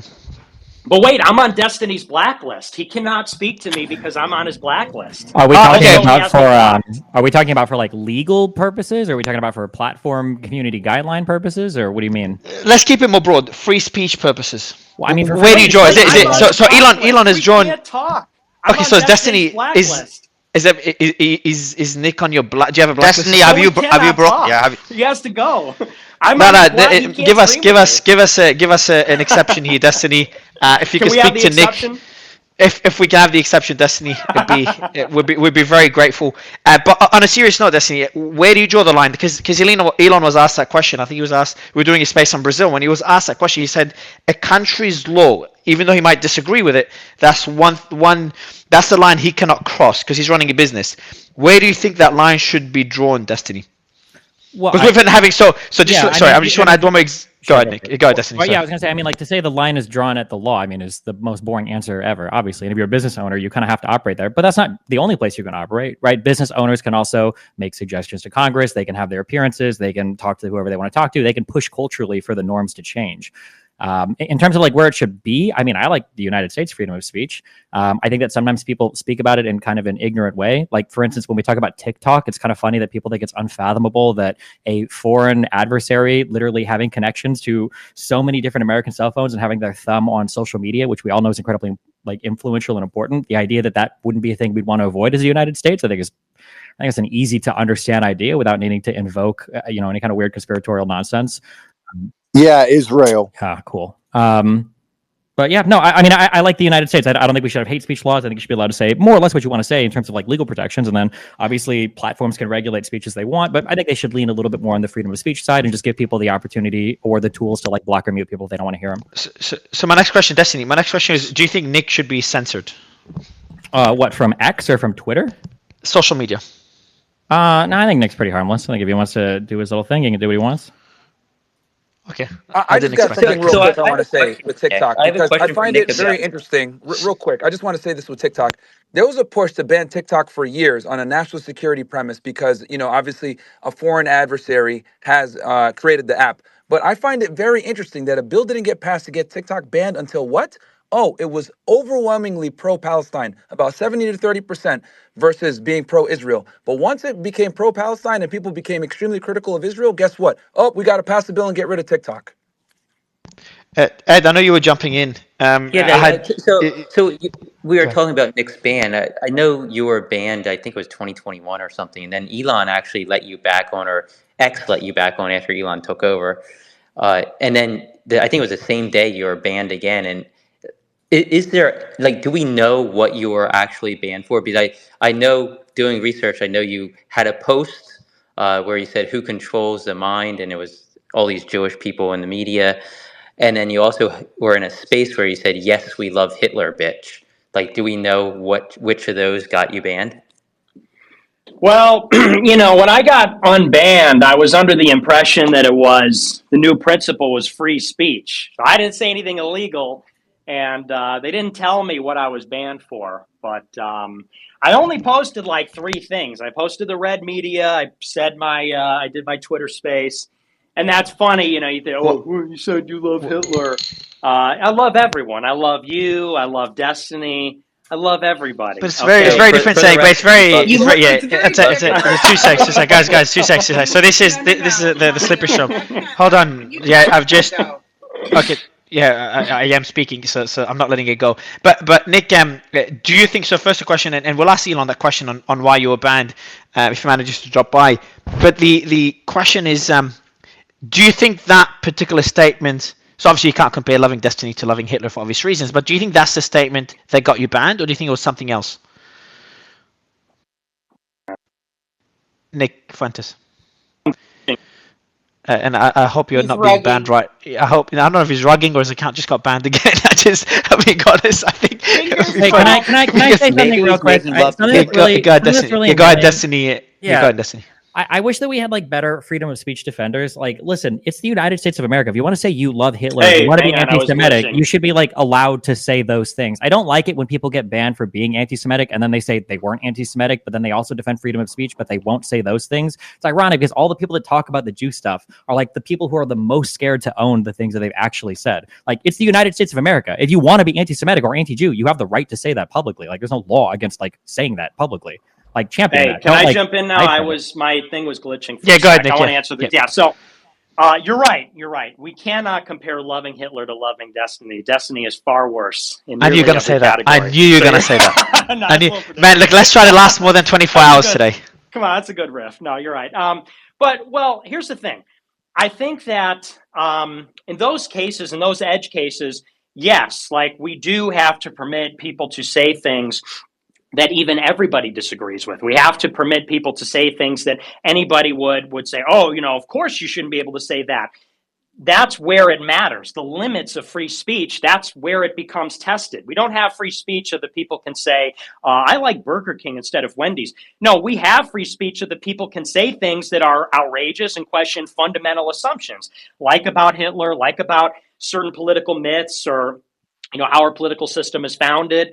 And so when Destiny says, oh, you don't own what you say, it's not about that. It's just about if you are able to discern the tone when someone is talking or what the meaning is. You look at a lot of the things I say, a statement like that is obviously said in a tongue-in-cheek. It's punchy, it's outrageous, it's intended to be. That's the obvious purpose. And all of a sudden when somebody who is like, and by the way, I should point out, while we're playing this game about, you said this, you said that, when I say something like what I don't want to get banned, but when I say something like what I said a year ago that got me re-banned after I was reinstated, everybody looks at that and not rightly, they rightly say it's outrageous, but there's a complete context denial. People hear that statement and they go, he said what? Ban. Because I'm a right-wing guy and I have all these views and I'm like a canceled American. He's got to go. Hang on. I'm making an important point. Hold on. When Destiny says, I think that the Palestinians should be genocided, ha ha ha, nobody looks at that and says, oh, he should be canceled. What an outrageous thing to say. Some people do, but he's on YouTube. He hangs out with Shapiro, Jordan Peterson. When I say something because I'm right-wing and it's outrageous, there's no charity. People pretend like they don't know what humor is. People pretend they don't know what rhetoric is. That's just who he is. He's an odious person. Get him out of here. And same goes for everyone here. Same thing happened to Tate. Similar things have happened to Elon. It's happened to Alex Jones. When left-wing people do or say things that are just as bad, just as racist or just as violent or whatever, it's always with them, oh, well, I'm sure he was joking. Hassan Piker can say, we deserve 9/11. As far as I know, he's still on Twitch. I'm not. But what is materially different from saying America deserved 9/11? 3,000 souls innocent were killed. We deserve that. That's a fine statement. You're on Twitch and Twitter, and there's no censorship. When Destiny says, I think Palestinians should be genocided, ha ha ha, he's still on YouTube. He's still on all these platforms. Nobody even thinks twice. When Nick Fuentes makes a joke, when I say something like, whatever I said, I don't want to say it again because I don't want to get banned. Oh, well, he's a horrible person. He's an avowed neo-Nazi. Look at what, they're going to reprint the quote like Ed Krasenstein did without the laughing or the tone. And that's BS. Like, let's just be honest. Everyone can recognize what's going on there. So let me, Destiny, hold on, guys. Nick, just a quick question. Just on that specific point. Before that point, Sully, just because there was something mentioned, there's an important sensitive thing. So Destiny, on the joke that Nick, and obviously it's a joke that many will find insensitive, offending, etc. On the joke of you being a more despicable person, I think he said, than Hitler. Now, I think he meant it as a joke. Do you think such jokes, Destiny, you said that Nick is on your blacklist. Do you think such jokes should be censored or they should be allowed? What's your position on that, Destiny? If you're talking legally, I think you should be allowed to joke about whatever you want to joke about. But again, like the problem again is like the advocates for freedom of speech are so like fucking boring and dishonest. Like Fuentes is not banned for telling jokes. Fuentes is banned because he jokes about things he actually believes, right? The difference between like me and Fuentes is if you ask me, Destiny, do you think all the Palestinians should be genocided? I mean, if you listen to the rest of that clip, I go, man, it's like a really fucked situation. I don't know how it's going to end. It seems like there's no way out. Like that's my answer. If you ask Nick, do you really think that like Jews run 70% of the world and the white race is being bred out of existence by mass immigration that's facilitated by secret Jewish financiers who also control all of our foreign policy and make us allegiant to Israel, and they've done this for thousands of years, and that's why they're kicked out of every single. He'd be like, well, yeah, and also 6 million cookies, right? Like the difference is Nick isn't joking. No, but Destiny, Destiny, quick question. No, but Destiny, like, do you not agree that a person can ask a question?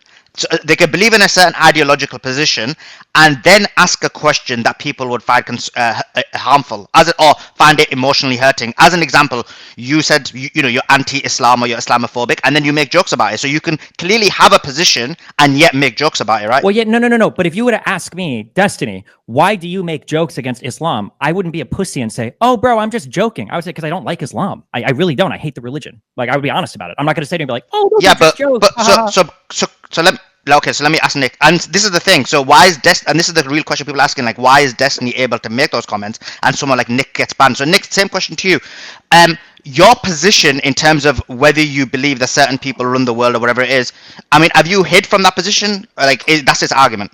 Absolutely not. No, but here's the difference. People are not saying, oh, you believe that Jews have disproportionate influence in media. I don't think anyone would even disagree with that. I don't even think Jews would disagree with that. Also, it's an empirical question. So people, if they're interested, can go and look it up. It's actually not a completely subjective question. It's actually quite objective. But that's not what people accuse me of. And that's like a very slippery way to frame it. When Destiny says they should be genocided, so of course I don't believe they should be genocided. Okay, fair enough. People watch my speech from a year ago or 2 years ago, and they say, oh, he wants to kill all people that aren't like him.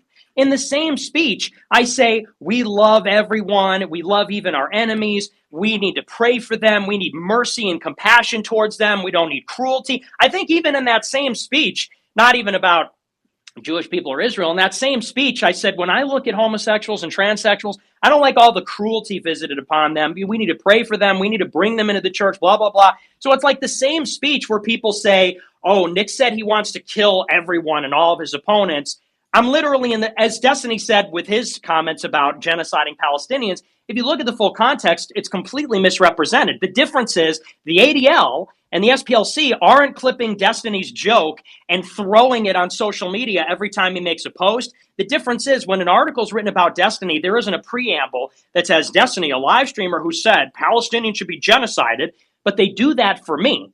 Every unfortunate thing, joke, exaggeration, whatever you want to call it, always with the most uncharitable interpretation, that is on my Wikipedia. That is the preamble of every article written about me. And I'm not going to hide behind my real views. Okay. Are you saying that all of that was taken out of context? Saying that we're going to kill everybody or whatever? Yeah, it absolutely is taken out of context. I mean, we have to give me a specific example. How many Jews do you think died in the Holocaust? Well, there's a specific question. How many Jews died in the Holocaust? So Nick, just a quick question, right?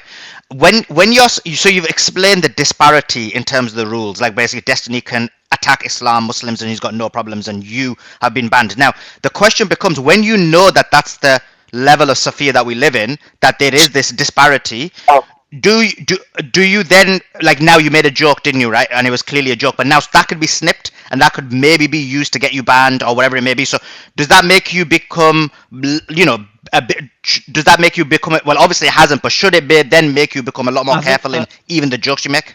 No, absolutely not. Because what I have learned, because I've been doing this for a little while now, longer than many people, what I've learned is it doesn't matter actually what you say or how carefully you say it. Keith Woods is on here. He just jumped on the space.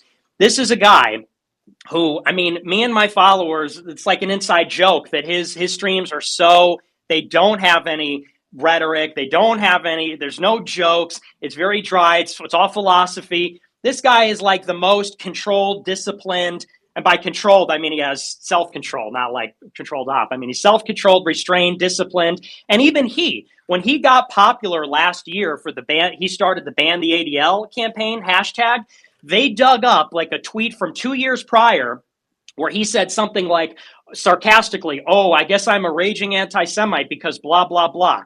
The ADL cut that, and now every time there's an article about Keith Woods, it says self-avowed raging anti-Semite. One tweet from years ago said in an obviously, I mean, Keith knows the details, so he can reproduce the tweet, but it was so obviously, he wasn't saying, hey, it was obviously rhetorical, it was obviously sarcastic, so it doesn't matter. All the videos, all these dry videos about Platonism and, video essays and articles about birth rates in a very measured academic way. He said one thing sarcastic one time. They dug in, found it. Some researcher reproduced it. Now he forever will be known as the self-avowed raging anti-Semite. So I've seen many things like that. So the question is, do you self-censor and impose a chilling effect? And, we can't be funny. We can't make jokes. We can't be rhetorical. We have to kind of go through this translator and be, as Tate said at the beginning, you neuter yourself. They want you neutered with the chilling effect from these free speech regulations. Or do you just kind of go out? I feel like I have filled up the room with such a cacophony. Like there's just like this ambient perception of me as this like vaguely horrible person. Now I can say whatever I want. Now I can say whatever. And, and I think people can recognize if they watch my show. Yeah, go ahead. Sorry, Nick. I'm going to put you on the spot and then get Destiny's thoughts. I'm going to ask you a tough question. Sure. And I'm pretty confident you will not get banned answering that question. But what is the most controversial belief that you currently hold? And the mic is yours. It doesn't matter how controversial it is, because then my next question for Destiny and anyone else would be, should that belief be censored? Should the ability to speak about that belief be censored? Nick, the mic is yours. Okay. Well, I would say the biggest taboo right now is talking about Jewish people, because I talk about race and I talk about gender and a lot of things. And the biggest taboo is, as we all know, talking about Jewish people's influence. And they could be right wing or left wing. I think, though, it seems like the influence of Israel is maybe the biggest one, because even conservatives talk about George Soros. So I would say it's Jewish influence. And my answer for that is I think that only Christians should be in power in America. And I don't know the details of how you'd work that out in terms of if you pass a law or there's a qualification, but I think that we should have all Christian legislators and Christian presidents and Christian Supreme Court judges. So I would say that's probably my most controversial. I'd say taboo number one. We've discussed this point in previous spaces. I want to ask you, and Keith, I'm going to go to you in a second, but give me one more, Nicholas, and then we'll go Nick, and then we'll go to Destiny afterwards. The second taboo thing, and I've got a quote here about. I'm going to read out a quote. Could be out of context. Maybe it could be the second one when you said it could be a joke as well. We need to go back to burning women alive more. Again, if I took it out of context, I do apologize. But can you maybe elaborate that quote? And could that be the second most taboo belief that you hold? Which I'd be surprised if you actually hold that belief. I see your co-host thumbs down that one. I wonder, she didn't like that I said I want to burn women alive. That's obviously a joke. And if you look at the whole context of that clip, I said in a very deadpan way, I'm like, women are casting spells and they're becoming witches. In the Middle Ages, they used to throw them in the river. They used to burn them alive. I'm like, and here they are lying on the stand about, I think in that case it was Johnny Depp. I'm like, they're lying about Johnny Depp casting spells. I'm like, we got to burn these women alive. Obviously a joke. Oh, okay. I'd put that I'd put that in an extremely bad joke, but yes. Can I ask Nick a question real quick? Your reaction is what makes it funny. I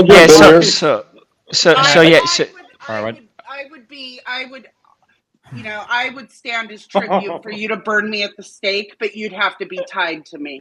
What would be funny. Before Ed and Keith, just 2 seconds. So Nick, what would be the second most taboo belief that you hold? And I want Destiny's thoughts on either of these, whether they should be censored. And I'll ask Ed the same question, and then Keith.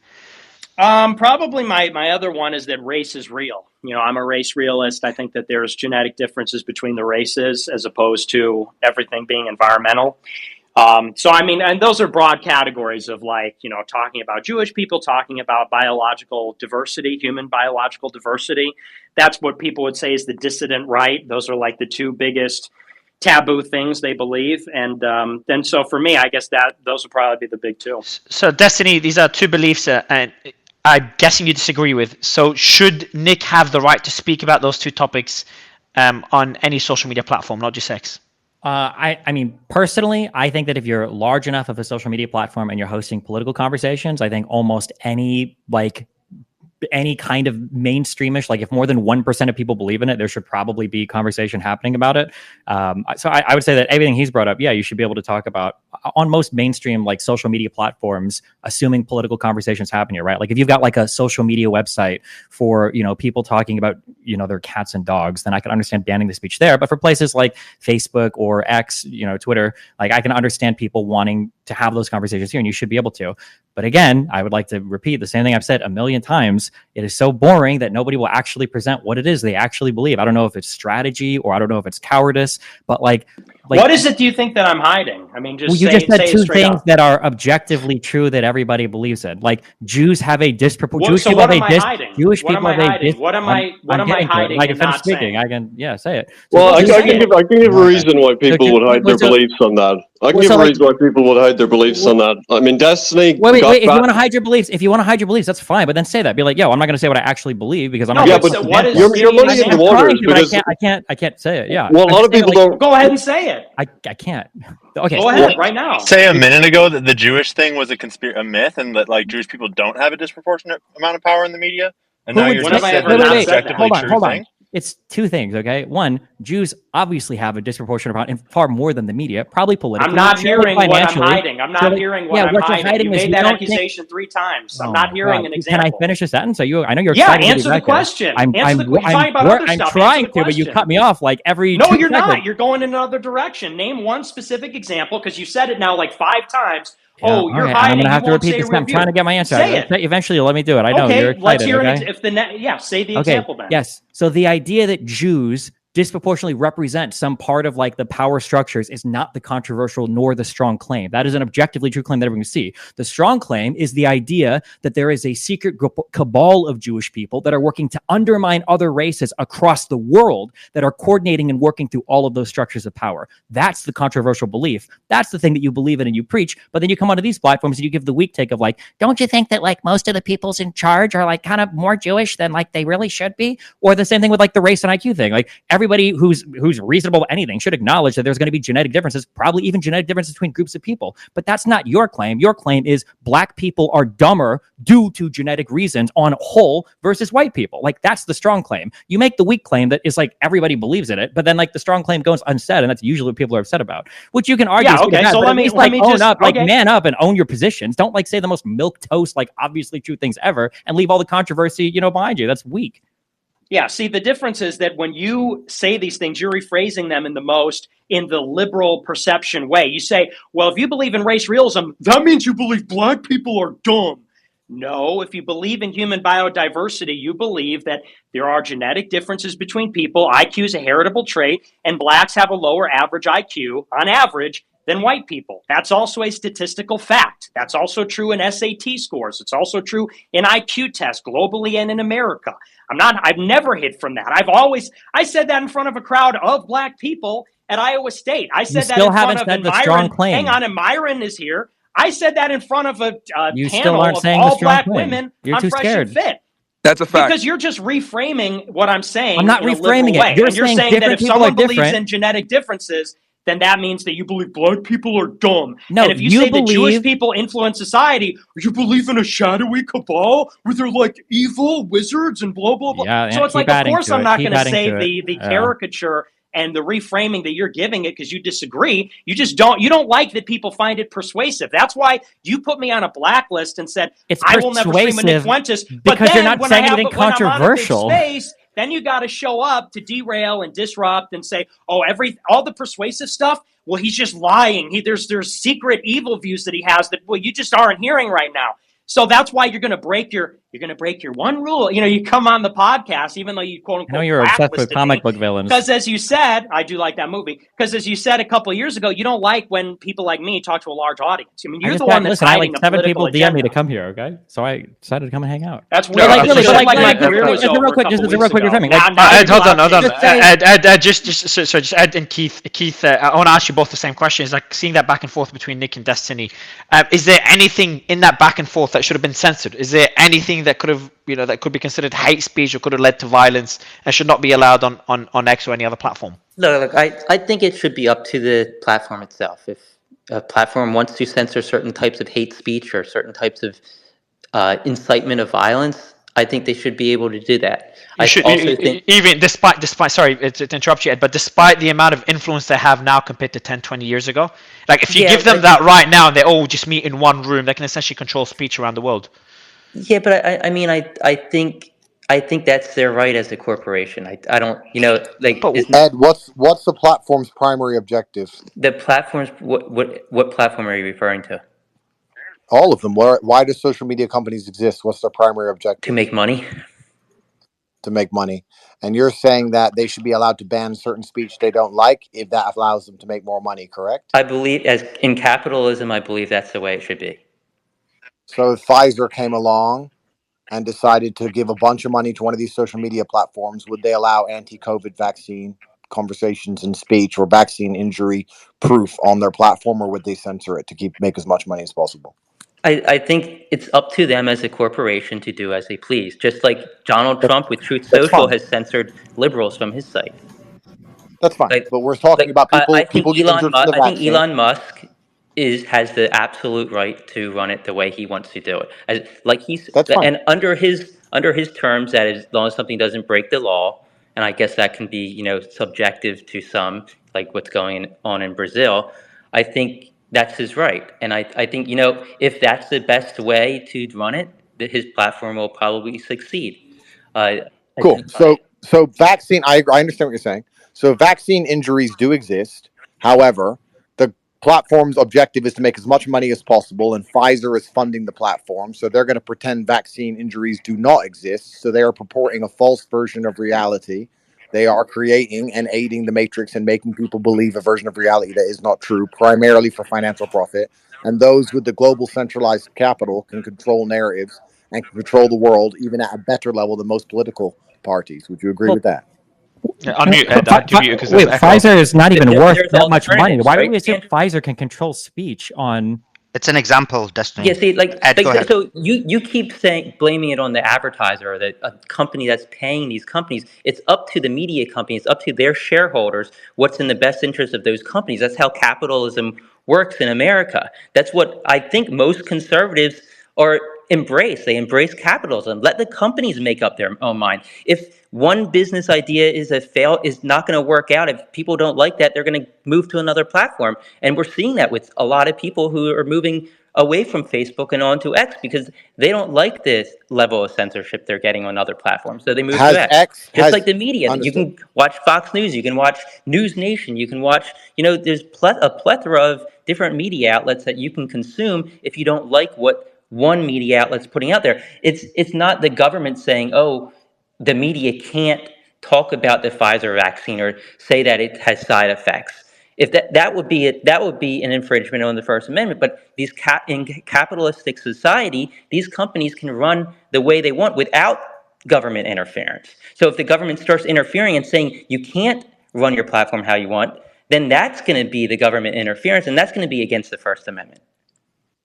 Okay, well, that's another argument because there was Twitter files and there's a whole Oh, and the rabbit hole. Twitter People know files more also, than me. I mean, the Twitter files showed that a lot of stuff went on. People requested a lot of things to be removed. And Twitter, being a publicly run company, publicly held company, they made up their mind on what they believed was best for their shareholders. Let me simplify the question.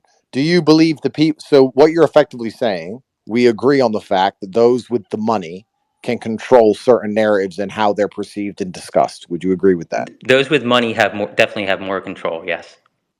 Yes, and they can control on a public forum how certain things are perceived and discussed because they have the money. And when I say advertise, what I truthfully mean is donate and lobby. That's what they do. They donate and lobby to platforms Yeah, to get of their course, point of on view certain across. platforms And they they're can, okay. but on certain platforms they can't. Like, let's say X, for example. Well, absolutely, because it's free speech. So this is where we're going back into. I'm only going back over this because we talked about it earlier when you guys were saying the primary objective of the media is to make money. That And I is the said, primary well, objective. I mean, there's really no arguing that. Okay, well, if that's their case, then they're going to take money from the large centralized power structures, and they're going to purport any false version of reality that it takes them to make as much money as possible, and the people who donated the money to make as much money as possible. Objective truth has nothing to do with anything. If that's in the best interest of the shareholders, perhaps. I'd like to think that shareholders have an ethical side of things too, and if they see that happening, they're not going to be as interested in investing in that company. So, I mean, I think the board of directors and the shareholders are going to have the ultimate say there, and I don't think most people want that. But Ed, do you think hold on, Ed, do you think you were censored for money? I didn't hear you. Do you think your account, you and Brian's accounts, were banned for monetary purposes? Did they make more money by banning you guys? No. Do you say that contradicts the point our accounts were banned? They broke the rules, didn't they? They thought we purchased our accounts, which we didn't. No, sorry. What I meant was they thought you did. It wasn't because you had said like an impact on society, and that's the reason they wanted to ban you, right? They banned me. Yeah, they banned our accounts because they thought we were breaking their terms of service. But I would add that was a business decision that they thought would help the business. So do you think Andrew? Sorry, Brian. I thought it was Ed. Brian, do you think Andrew Tate or Nick Fuentes, they were banned because the platforms wanted to make more money? Because Stripe wanted to make more money, they banned them. Yeah, I do. I think that they saw them as somebody hampering advertising. And do you think do you think this model is flawed, where advertisers hampering their image? I think hampering their image, which hampers their revenue, right? That's just an alibi. Let me ask a simpler question. So you're saying effectively that Mainstream media will lie for money, correct? Well, I mean, if you lie as a mainstream media outlet and you're caught in that lie, it's going to hurt you it's going to hurt your revenue. That's not what I asked. I'm asking, do you if I use Pfizer because it's the example we used earlier before Destiny has a breakdown. If Pfizer come along and they are sponsoring, donating, advertising, lobbying, whatever you want to call it, X amount of hundreds of millions of dollars to your news network, and you're talking pro-vaccine, would the mainstream media lie for money? I mean, Yes I or no think that question? depends on the individual who's making that decision. But I mean, if I was running the mainstream media, I certainly wouldn't. I mean, I think you have a reputation. If you get caught in a lie, that's going to hurt you monetarily in the long run. It's going to hurt you from a standpoint of Unless, well, that would be true unless your primary objective was to spread lies and for you to be paid to spread lies. And as long as you spread the lies, you continue to get paid because look nobody at buys what Fox you News. sell anyway. Well, I don't think none of these companies have the Continue to money fund to them. solo fund like an entire social media platform. Like, I feel like the analysis stops with, if somebody pays you $100 to lie, will you do it? The answer is yes, but everybody that's a large creator on this platform knows that if you got paid $100 to lie, you wouldn't take it, because if people found out you were lying, your losses would be way more than the little bit of money you'd get paid to do the lie. That's and crazy. everybody People has pay you Honestly, even man, though we're you talking lie about billions. your marriage not exploding. Kind of like, Nick, how you So lie I about think you everything get that you do. paid So, for to instance, we lie were talking about everything that you deplatforming, and say. Nick is talking You about thought the that Ukraine blacklist was that going to we're win the on. The only reason war. Nick, by the way, You Back said to what that Andrew Ukraine was was saying. going to Guys, win guys, that 2 seconds. Crimea. spam reporting people. That's the only reason. Andrew, but what you said is that I think the media will lie for money. I think you're right there, and I think Ed cannot disagree. But then, isn't that going to be their downfall? Like, this is not sustainable either, because they eventually lose trust. This is the missing element. They will lie for money, and then we're talking about how that's going to damage their reputation, which has happened. Nobody trusts them, nobody believes them anymore, and everyone's missing the very obvious point that it's their job to lie for money. They've always lied for money. They'll tell any narrative they're told to tell by the big money and the big finance. No, but who That's are the only they? reason they Who are exist, is they? to lie for money. Andrew, who are Why they? would they? Like, can Why? you name an Let me finish. individual? Is it the CEO of CNN? Is it, like who is? It's global. It's going to change, right? The COVID-19 narrative is different than the Ukraine narrative. Perhaps they're all on the same Yeah, but team, you but can't it's paint people with everybody into large. maybe. It's people I'm with. Andrew. It's people with large pools of I'm finance sure and there's some power, people and the who only would lie reason for that money. Hold on. I'm sure there's some people who would it's lie for money. You're right, but to no. say that the mainstream media would lie for money, like everybody in the mainstream media, their goal is to lie for money, just to put money in their pockets, and they're willing to tell lies. That's ridiculous. I mean, you're judging every It's individual not. person. It's not ridiculous. No, It's it why is. they exist. It's absolutely ridiculous. The Job if mainstream they promote media. vaccine misinformation. The People were all losing their jobs if they were to promote anti-vaccine content or anti-vaccine misinformation, which has direct harm to the people that are getting these injuries. Like, we're talking about a misinformation that has direct harm to humans. And Andrew's bringing up a point where if they lie for money when Pfizer is paying them, which they did during COVID, and then they're not reporting on vaccine injuries, then this is a lie that has direct harm to humans. That directly Wait, are we overlaps saying, the should those be illegal banned? Should that be made Cuomo and illegal? If you CNN. lie and you get paid money for it, should that be like a free speech thing where you're in trouble for that? Well, here's But if people the get real hurt? here's the pertinent point, though. I feel like we're missing, guys. I feel like we're missing a very pertinent point. The only reason mainstream media exists at all is to lie. I don't know why we're trying to pretend that's not the case. The reason it I think exists that's a and it's ridiculous pumped out statement. free everywhere all of the time and forced on everyone's throat all of the time and every single lobby everywhere is to lie. They get their objectives that they're supposed to purport to the populace. Their job is to lie. And to sit and say, well, if they lie, they won't be trusted. Correct. Nobody trusts them. Correct. They've been lying for money all this time. That's exactly where we are. So how is this confusing for Andrew, anybody? when does a media outlet become the mainstream media or part of the mainstream media? When the CIA At what point? Well, that's an interesting question. I mean, you have state broadcasters for a lot of countries, and I'm sure that in each different country, you have their state broadcaster with their particular narrative they want to push and enforce. I'm sure the Chinese state broadcaster and the Russian state broadcaster and the British state broadcaster will look at the same series of events with a completely different spin and a completely different narrative that they'll try and push to the populace, which they think is best in their national interest, which means it comes from above. It's not organic. It's not just accidental. They put together the narratives they're told to, and they push it to the population. They're professional liars.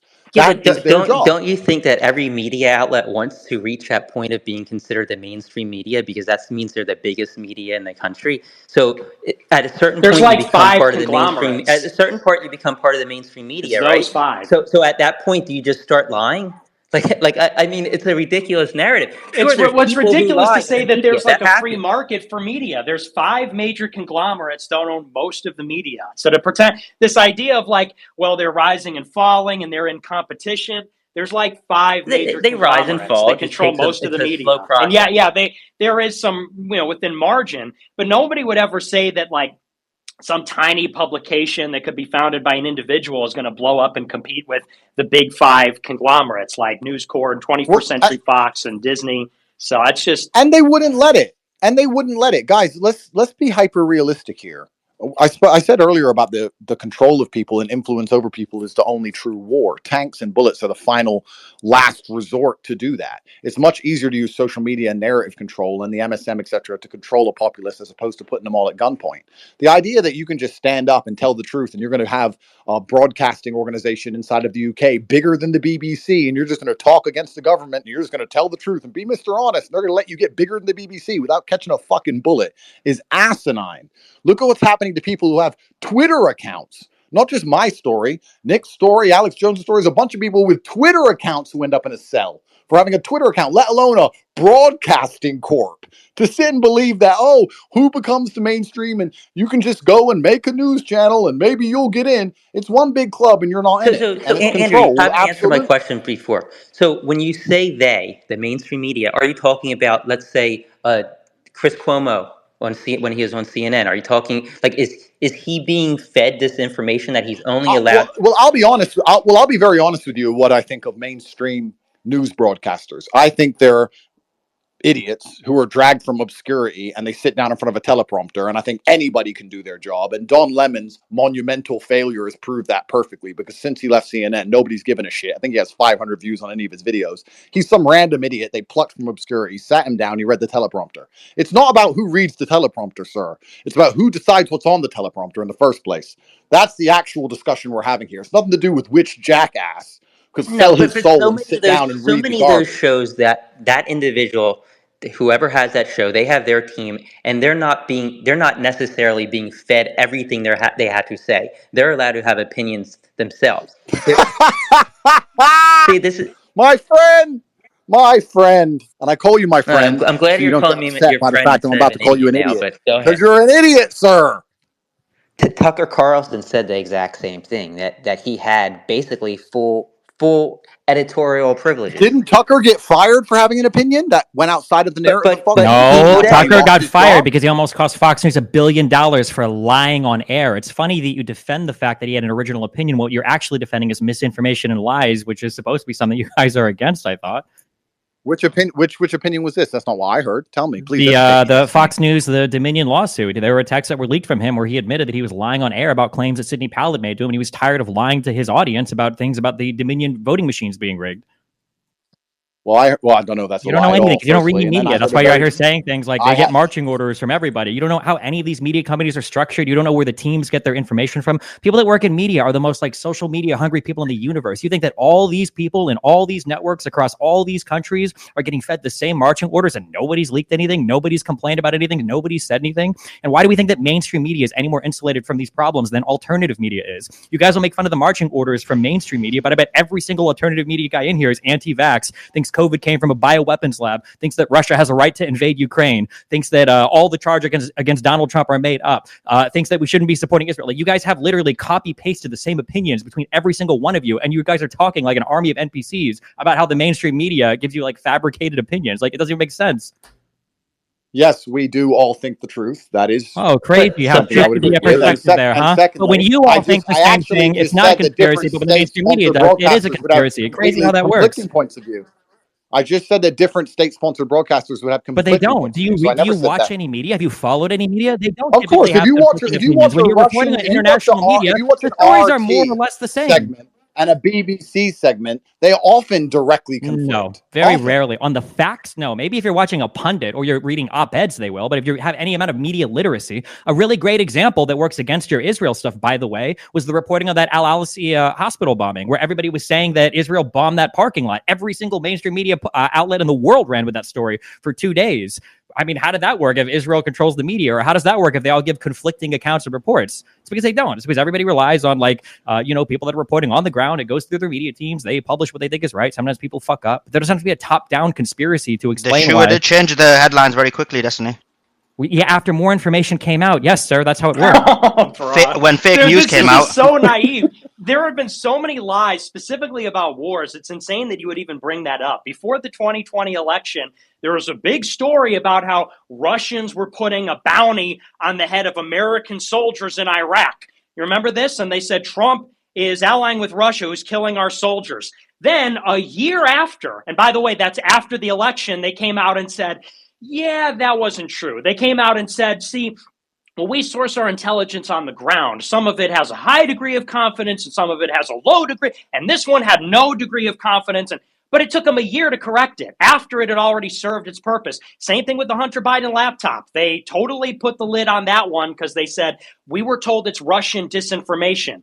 Turned out to be authentic after the election, just like the 40 beheaded babies. 40 beheaded babies, 40 babies, and their heads are off.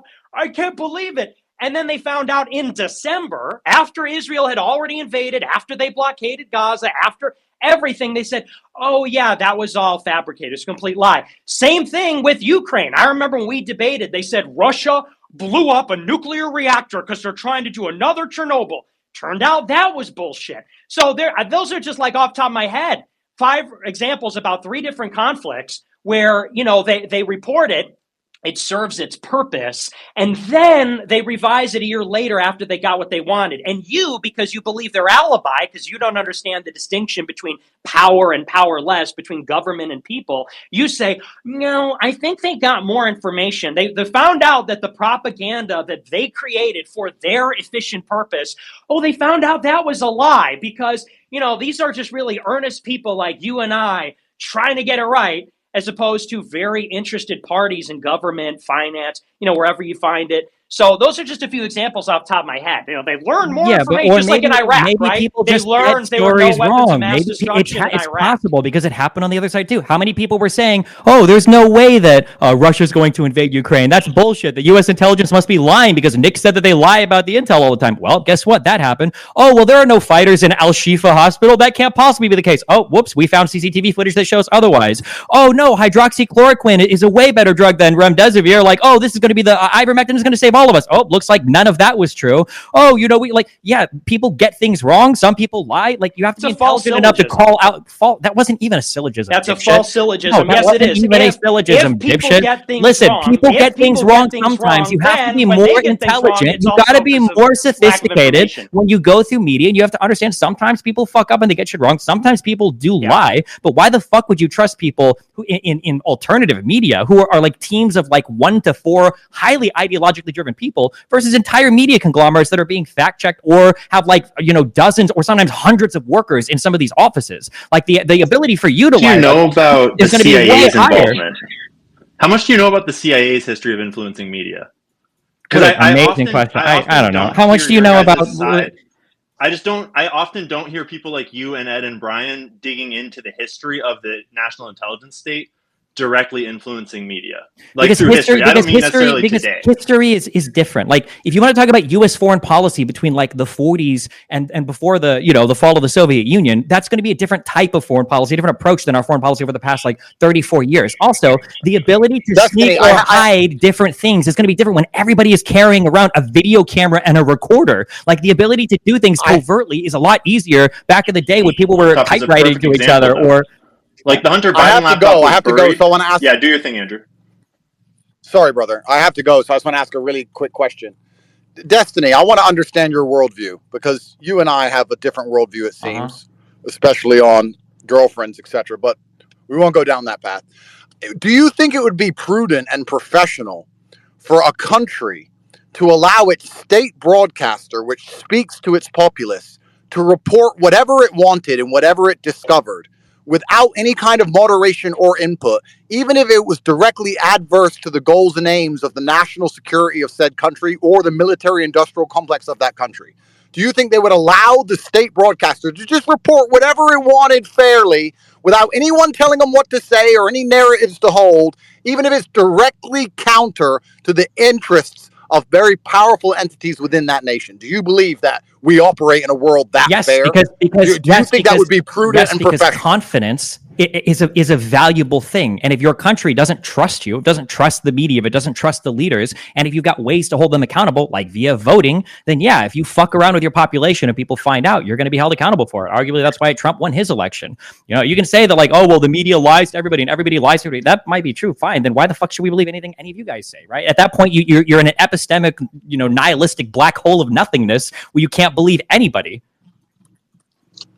The fact that you believe a country X, will have military aims, it will have agricultural aims, it will have political ambitions, it'll have trade aims, whatever they are, to compete in this globalized market, and they need their population to believe a certain point of view to be as competitive as possible against the other nations, and they're just going to allow their state broadcaster to broadcast whatever they want, even if it's counter to their own narratives and interests, is so ridiculously naive. That's not it's what not happens. naive. The Daily You Mail, don't even understand how markets work. let me just finish because I'm about to drive. I'm about to drive, my friend. That Let me just companies with finish. a market Let me cap just of finish. $100 billion Let me have just more finish. say in our The government than Daily like Mail, Apple. the Daily Mail starts talking about war with Russia in the UK only a fucking couple months ago. Endless war with Russia, conscription, how it needs to happen. On a dime, all of the BBC, all of the British news starts talking about how important it is to go to war with Russia, because that's the aim that they had from their military industrial complex. And the broadcaster and the media arm of the government works directly with their foreign policy aims. It's all directly going together. Not a single newspaper printed, "This is dumb shit. Nobody should go to get their ass whooped by the Russians." Not a single one, because they are not allowed If to. that's the case, then They're why not didn't allowed. Trump shut down all negative media about him when he was president? If that's the case, why didn't Hillary Clinton or Joe Biden or Barack Obama shut down all negative media about them? You guys bring up the best counterexample to you is that Hunter Biden laptop story. Why did that get censored for one day? Why wasn't that story completely killed? Oh yeah, that wasn't heavily No, wait. suppressed. Why wasn't that story killed completely? That is the most talked about story. Your example of media censorship is like the most talked about story in the past 10 years of online media. It's talked about online on social media, yes, but it was suppressed in the MSM, which is the exact it was point suppressed on Twitter. You're right. No, The New York Post in every story by doing what Nick says. The big deal says. about Twitter the big deal about the New York Post story was it being suppressed on Twitter and Facebook, but it came back in like a day. So the question is, if Google right now, the government was able to control things so well, why didn't they shut that story down completely? Destiny, let me ask you a question on that. Isn't that because they censored it because there was a specific reason to do so? Because the reason you censor it is because you want the election to go in a certain way. Once the election's over, didn't the intel agencies tell them to do that? Didn't the intel agencies tell them to suppress if you actually that? read the Twitter files, I know how much you hate 51 reading. CIA experts. No, they didn't. No. Nobody told Twitter to censor the New York Post story. They literally leaked the emails where they talk about censoring the story. I don't know why you guys say the intelligence agencies told them to do it. So all of the mainstream media all ran with "this has been debunked," and they all cited the letter that came from the National Security State, which was signed by 51 intel operatives. They didn't say that it was debunked. They said it looked like Russian misinformation. Exactly. Honest, and so then they started all of their did. articles with that statement in order to frame it in the exact same way that Nick was saying that every article about Nick is framed by the first sentence being Nicholas J. Fuentes, this, evil things, so that when you read the article, you're pre-framed to believe Nick Fuentes is an evil human, or you're pre-framed to believe that the Hunter Biden laptop is Russian disinformation. It looked like a fishy story. Any honest actor, like I'm pretty sure at this point we all know the laptop story is real, but even looking at it, like a fishy story. Yeah, obviously. Everyone in the space knew it was real already. Hunter Biden dropped off a laptop years ago to like a blind computer store owner. Yeah, that is a sensational story. That sounds like bullshit. It still sounds like bullshit, even if it's true. But again, like the deep state has so much control sometimes, like censoring stories, but it couldn't have prevented the New York Post from publishing it. Why? It couldn't go and like take that hard drive out of Giuliani's. Because Giuliani had balls. Oh my God! So it only takes one journalist to shut down the entire. Also, by the way, like a quasi-mainstream media journalist. This is the New York Post. It's not like we're talking about like a small YouTube channel or something, right? So even balls the to New York publish that story, and then the entire media narrative had to shift in order to discredit the story as quickly as humanly possible. And the entire national security complex mobilized and got 51 of their top experts, like ex-director of the CIA, ex-director of the NSA, the people that had architected their entire national security state, the people that had lied to us about torture, that had lied to us about WMD. Yes, I understand. You those can talk people about things from all 20 years signed ago. that That's letter fine. But the to reality discredit is, the story as quickly as look possible. look who broke it. The most mainstream media people in the world. Giuliani had a copy of the drive. journalist. This is a mainstream ex-mayor of New York, and then the New York Post, a mainstream media Not mainstream. publication. Post Giuliani was not mainstream. How old are you? So let me has ask been Nicholas. smeared I want left, to right, and wait. center. Hold on. I want to hear this. You don't think the New York Post counts as mainstream media, and you don't think Giuliani wasn't a mainstream political figure in the United States New of York America? Post absolutely counts as mainstream media. What I'm saying is that a singular journalist got the scent, got the trail, and decided to write the story. And the New York Post, but I'm for asking, one how reason is or that another, didn't possible? stop them. And that was a mainstream media publication. How would that be possible? The CIA and the NSA and the FBI are controlling all these things. You clearly haven't done a lot of research on how the CIA actually do influence. Ian, your mic is really bad. But just so what you're saying, Can Destiny, I is that the jump letter in that here was real signed quick, by? Mario? Go ahead. Yeah, go ahead, Keith. Go ahead. Saying is that when you actually research how the CIA influences journalists, it's not like journalists are literal robots where the CIA has a literal game controller where they actually like move their mouths. They peddle influence through payoffs or through like promotions or through just making friendships. Like it's not as simple as just saying we literally control everything that everyone says. That's not how the world works. No, But it's they not. Hold do on, no, have- no, wait. It's easier to censor one story by like contacting a journalist and threatening his family than it would be to falsely get like every single intelligence agency or like 51 different officials on board with censoring a story. It doesn't make sense. It would be way easier to get the one journalist guy like to just like Because show up all at his house and 51 of steal the those drive. experts work for them. Hold on, their Comey works for them. The DOJ works for them. Why did they pursue the email investigation with Hillary? Why didn't they just kill that immediately? Why did Comey ever make those announcements publicly? It hurt him a lot. Why did this story with the DOJ with the special prosecutor come out with Biden being senile? That hurts him as well. Like, there's a whole bunch of stuff that they report on themselves on that doesn't make them look good. Is it all plausible deniability? Dustin, I have a question. Go, I'm Andrew. curious. Do you believe that in China, the state broadcaster can just broadcast whatever it wants and whatever it discovers, or do you believe it has to work within an official narrative from the government? In China, I think they probably have to work with official narratives within the government. This media probably works And closely with the state. And what about in Russia? Yes. For publications like Saudi? RT, yes. Saudi? I don't know as much about Saudi media, but that would be my assumption. It's a total monarchy, yeah. Cool.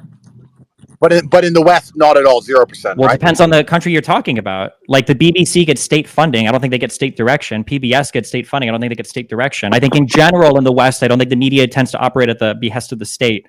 Whereas like in monarchies or dictatorships, you tend to operate more with what the state is telling you to do. Yes. Well, we could ask why you'd get state funding without state direction. That's one question. Because of legislation from West, Congress that authorizes state funding. I mean, it's not really a huge conspiracy. Of course, yeah, they just give money for nothing. Yeah, money for. I'm sorry. Do you think the most wealthy broadcasters work for PBS and NPR? I don't want to go down that rabbit hole. don't. I want to try and get to the end of the point, especially because I'm driving. So, do you think that would allow a country to be competitive, considering that you need to have narrative control over your populace? And that we now know, and everyone in the West accepts, that China has narrative control over its populace via the state broadcaster, as does Russia, as does Saudi Arabia, as do all these other countries. And that having a news broadcasting apparatus which told the truth, even if it's against national security interests, would not allow you to be competitive as a nation state. Do you think that we're going to allow that to happen just because we care about No, because so the much? West doesn't run the world because they dominate the narrative. The West runs the world because they dominate it militarily and economically. People don't like the United States because we've got the most bought and paid for media. They like the United States because we have the strongest navy that guarantees the most free passage through water. Because when the Houthis start firing missiles at people, it's U.S. destroyers that show up and save the waterways. They like the United States because we are a massive trading partner. We have the highest GDP in the world at this point, and we buy and sell goods like crazy. That's why people like us, not because we poison our media, but because we actually put out good results. You can't control the media. You can't media frame the way out of like horrible participation in a world economy. You just have to like actually be able to put up the numbers.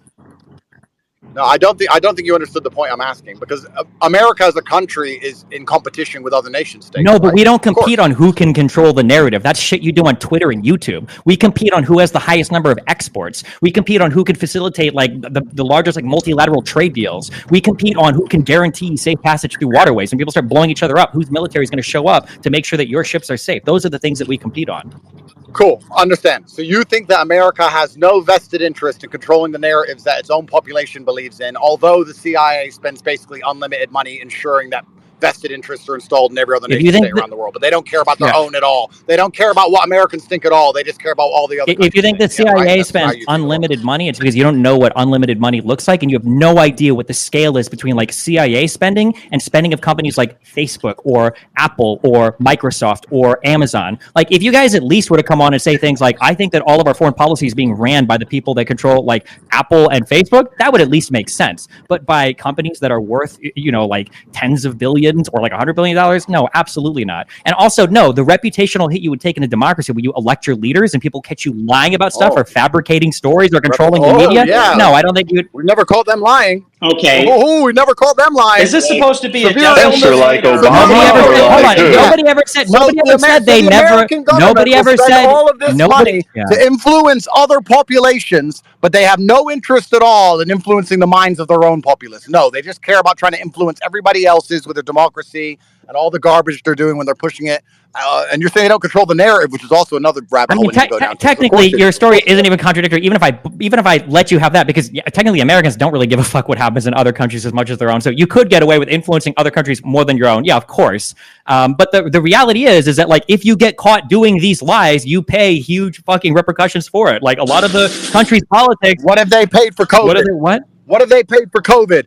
What have they paid for the Vietnam War? What have they paid for the media coverage for the Vietnam War was harmful to U.S. institutions? That's one of the reasons why we left Vietnam. If we controlled the media, we would have stayed in Vietnam until we saw it through. Media pressure was one of the reasons we left. Look at how unpopular the Iraq War became. You don't think Obama wanted to take a more active role in the Middle East? He couldn't because the American public fucking hates everything in the Middle East after the Iraq War. What are you talking about? Yeah, American public heavily influences our ability, our capability of operating in different theaters of war. After Iraq and Afghanistan, we have no appetite for it. Okay. Is this supposed to be about being unbanned, or is this about the #1 fucking news media truster to defend the State Department's agenda? Like, I don't even know what this is about anymore. Yeah, I want to jump in here. I mean, because I thought the purpose of this space was discussing Nick's censorship. And I mean, this is like a civics lecture now from the Krasensteins and Destiny. And it's really interesting. People might not realize this, but yeah, Destiny has blacklisted Nick for the last few years to try and stifle his popularity. What do you mean? Blacklisted? How? I'll ask. Hold on. Yeah, ask Keith. Question. Yeah, question to you, Keith. Because I asked Destiny the question earlier. How did he blacklist him? What does that mean? Why did I blacklist him?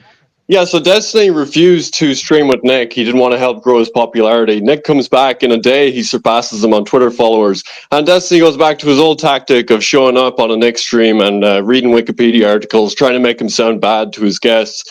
I mean, the central point here is supposed to be Nick's censorship. And, Destiny makes this point. He's like, oh, well, these people, they defend free speech, but then they don't want to come out and be honest about their beliefs. This is the easiest truth test forever, right here. Like, tell me, why did I blacklist Nick? Well, hold on. You admit it? Can either of you admit it? No, you're going to keep pivoting.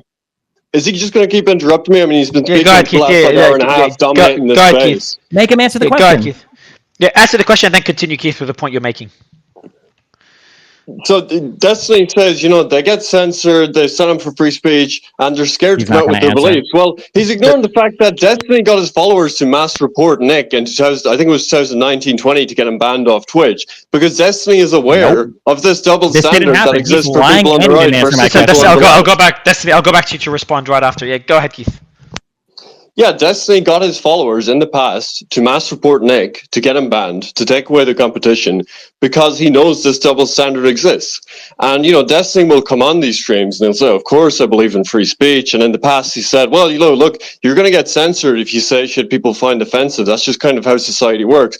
Like Nick said, Destiny has said, Palestinians, I'm fine with them being genocided. Hassan, who's probably the biggest leftist streamer now, I saw just a couple of weeks ago, he posted the schematic of a weapon as a quote tweet to a politician, suggesting his followers should engage in violence against the politician. Now, there wasn't an SPLC hit piece, there wasn't an ADL hit piece shopped around, because they know there's obviously a double standard that operates here. This isn't some free market where the companies are looking at these individual streamers, these individual personalities, deciding who to work with. I mean, Nick used the perfect example during Bandy ADL.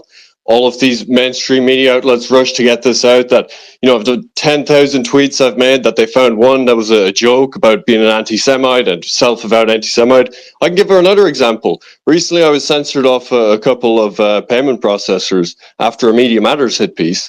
Media Matters hit piece references an SPLC hit piece. that says I'm a Holocaust denier. Now, I've literally never made a public statement about the Holocaust in my life, right? It's illegal in most of Europe. But that is shopped around. Leftists send these to payment processors, they send these to platforms. Did they include sorry to interrupt, did they include a quote, or did they just make that statement without any quote, without any... No. The original article that it goes back to, which is shopped around to all these various outlets now, there's no link, there's no quote. It's just put there by leftist activists. That is used to censor people. And what you realize about censorship is, there's no debate or discussion going around here. These employees get these pieces handed to them by organizations that are supposed to have a reputation, like the ADL, the SPLC, and they just hit the button. And, it's easy to come in with this kind of sort of naive, pluralist worldview where we're in this free market of ideas and companies are just acting in their self-interest. Lesson. Why is Nick? Why did I blacklist Nick? You blacklisted him to stop his popularity. Okay, so I blacklisted Nick because I'm a big free speech advocate online, and I have been for, I think, probably like 6 or 7 years. Did you direct your followers to get Nick banned? And Nick Fuentes, I haven't tried to get Nick banned in like 7 years. I had a huge conversation with him on Twitch. I was part of the hosting of that conversation. I didn't try to get him banned. Mass report Nick. Like 8 years ago. Yeah, my values have changed since then. It keeps changing. I haven't changed it. I literally hosted a huge debate with Nick. But the reason why Nick is blacklisted, the reason why I blacklisted Nick is because as of a year ago, Nick and his group of people spam report people. You can go and watch it on the Ralph Retort. You can go and watch it on shows he's on. And he says, well, if people spam report me, I'm going to spam report them, which is ironically why I spam reported conservatives in the 2016-2017 period, because you guys spam reported everybody else too. Even large conservative figures would try to cancel other people. James Wood, the Guardians of the Galaxy dude, got canceled by fucking Cernovich digging up 10-year-old fucking tweets. And Nick Fuentes plays the exact same game. Nick, do you acknowledge that as recently as a year ago, that you had your audience run around and spam report people on YouTube, that you were fighting with Mr. Medicare and other people, and you would encourage people to spam report people? Or are you going to deny that or not even answer it? Really? Did you do that to Keffels and to Hassan last year? Why are you pivoting? Wait, do you want to answer that question? Well, answer. No, I asked you a question. Nick, you're the freedom of the speech guy. Nick, answer the question. Keffels and Hassan? Nick, he won't answer the question. So that's what I mean when I say they won't own their positions. They're Did you do it to Keffels and Hassan? He's not going to answer it. And anyway, that's so just to be clear. That's why he's on my blacklist. The reason why he's on my blacklist. So would you? I wouldn't call this. I wouldn't call this censorship. But Destiny, why it hasn't seemed to have worked? Like if you look at Nick's following now, despite all the censorship, did it help him in your opinion? It's not about if it helps them. I just don't like to signal boost people that engage in mass reporting. And Nick's community does that like crazy. Mass reporting against Keffels and Hassan. Notice how he doesn't answer the question? It's because he keeps dodging. You're just a liar. People can post the clips. Destiny had Keffels and Hassan mass reported last year. He had a tenuous explanation. Me and Destiny collaborated. Every time Nick yaps like this without answering my question, it's because he knows he doesn't have an answer to the question. So let me go. Nick is the one on here talking about freedom of speech. Make him answer the question. Make him answer the question. I'm just wondering. I'll leave it with him. So I think both of you haven't answered the question. But Nick, I'll give you the mic again, you and Keith, because I know Keith was waiting for a long time. Either Keith go on or we'll go to Nick. Yeah, let me jump in here. So. Let him ramble. He means without answering. And now another interruption. The thing is, let me. Oh, good. So Destiny, let's just take a breather, please. Go ahead, Nick. Thanks, Destiny. Thank you. So the thing is, I think the big point is I'm banned for 7 years from some platforms, banned from Twitter for 3. I get platformed on here. Mario, you, before you even put out the tweet, say, well, just on the record, I don't agree with most of what he says. We have to bring in 4 left-wing Zionist Jews on the space, and that's not good enough. Then we got to bring in Destiny, who for years has been saying, for whatever stupid reason he can say, well, I'm not going to stream with him, but he is going to show up on this one when it's a big platform. And that just goes to show the disadvantage that people like myself have. Destiny is on YouTube, he's on Reddit, he's on Discord, he's on Twitter, despite saying equally awful things, jokes or not. He's engaged in mass reporting like anybody has, whether it's a year ago or 7 years ago. But a person like me, I've been banned from everything. I've been lied about by everybody, lied about by the ADL, SPLC. They've never written anything about Destiny. There's no pressure to get him banned from anything. I get restored. It's not 48 hours. I get invited onto a space where everybody practically has to sign a pledge that says, I'm not with this guy. And we got to bring in 4 other people who do most of the talking from the left to Wait defend the State a Department minute. and the Wait a minute. regime. You had Andrew And Tate now I'm going to and be Alex interrupted Jones here. in Now I'm here going on to be your interrupted side. Yeah, Brian, I'll give you. I'll let you respond right after, Nick. So I think Brian's point, Nick. Brian's point was, Nick, that you had a lot of. You had Alex Jones, you had Andrew Tate, you have Sneako, you had others that were supporting your stance. So I think we tried our best to keep it balanced. But I do have to agree with you. Like, I'll be honest, I faced the most pressure bringing you on stage, more than anyone else except probably Prime Minister Imran And Khan in Mario, do you Pakistan hear and Bolsonaro. a very clear double standard earlier when you introduced Destiny? He openly says that he hates Islam and he's Islamophobic, and nobody pushes back. There's not going to be any articles. Nobody's going to write a bill to go and say anything about Islamophobia. But then Nick says his points that he believes that race is real and he thinks that America's a Christian country. And then somehow that's the most banned position. That's the one that's going to get articles written about it. When Myron comes on stream and he makes jokes about, they make Nazi jokes, stuff like this, they automatically try to censor you and say that you believe in this stuff. And they come on here, Destiny says that you must believe in, there must be some sort of secret motive that you have, some secret hatred. But no, these people we like to make jokes. We like to have humor. Destiny openly says he hates Islam. And guess what's going to happen? Nothing. He's not going to It's be banned. it's literally not jokes. 2, I've been banned from Twitter more than any of you motherfuckers. I can't believe you guys are crying on here about Twitter bans. I'm pretty sure I've been banned from Twitter. I've been banned from Twitter. Yeah, that's great. I've got some. I'm banned from Twitch. Right. And I was banned from Twitter for longer than you and fucking Fuentes over here combined. And you guys lie about why you get banned from your platforms anyway. Just like Nick Fuentes won't answer why he's on my blacklist. He also lies about why he got no blacklist. Let's move away. This is because he was fighting with a flight attendant. Let's move away from these points. Go ahead, Sneako. Go ahead, Sneako. Go ahead. One more point is that Nick's right. I mean, I hosted a bunch of panels back in 2022 when I first learned about Nick and his movement about America First. And the reason they try to silence him so much is because his position ultimately is that we should stop funding Israel. It's that simple. That's why he's so censored, is because he points out a very specific flaw that American politicians have, is that they all have to have an undying allegiance to Israel, and we don't even know why they're our greatest ally. People defend this country so much and they don't even know where it is on a map. The fact that he calls this out so much, that's what bothers him. And so they try to blacklist him, they try to censor him nonstop. But every time he gets a new angle of popularity, when people start to admit that his talking points have been correct for so long, they immediately hijack the stream. They'll come in there when he comes on Fresh and Fit, Destiny has to debate him. When I go debate XQC, Destiny has to jump in. When Nick gets reinstated on Twitter for the first day and surpasses him in followers in 24 hours, who needs to come in? Can any of you even remember what all the yapping from 30 minutes was about the Wikipedia articles? I can't. Listen, we all know that you have trouble paying attention. That's why you haven't learned anything about the religion you're grifting in for the past year. But to be clear, Mario invited me. He literally DM'd me like 2 hours ago. So Mario is virtue in this circumstance. Just to be clear, you can blame me. Controlled, by the way. I'll take the blame. But Keith, I want to ask you a question. You and Brian now will go to Nick for that same question. Why, Keith, in your opinion, was Nick banned from Twitter and all other social media companies? Keith, Brian, and then obviously Nick. You're probably best to answer that question. Well, it's obviously ideological censorship. I mean, getting back to what I was saying earlier, Destiny can make these pro-genocide statements. Hassan can endorse violence. Nothing happens. They stay up on YouTube. There isn't an SPLC hit piece. There are teams employed by organizations like the ADL that sit and watch every minute of Nick's content. And he does 5 shows a week. So it's like, 10 to 15 hours of content, and they clip out 1 or 2 minutes, often joking clips, and then they shop that around, and that's really the only way he's allowed on these major platforms. Nick, I was with him a few days ago. He was telling me about the extent of the censorship after January 6th, and really, I think it's a watershed him being allowed back on, because people get censored, and we all know how bad the censorship has been the last year. But there was a point where, you get censored on a platform, you move to another platform, maybe that one bans you.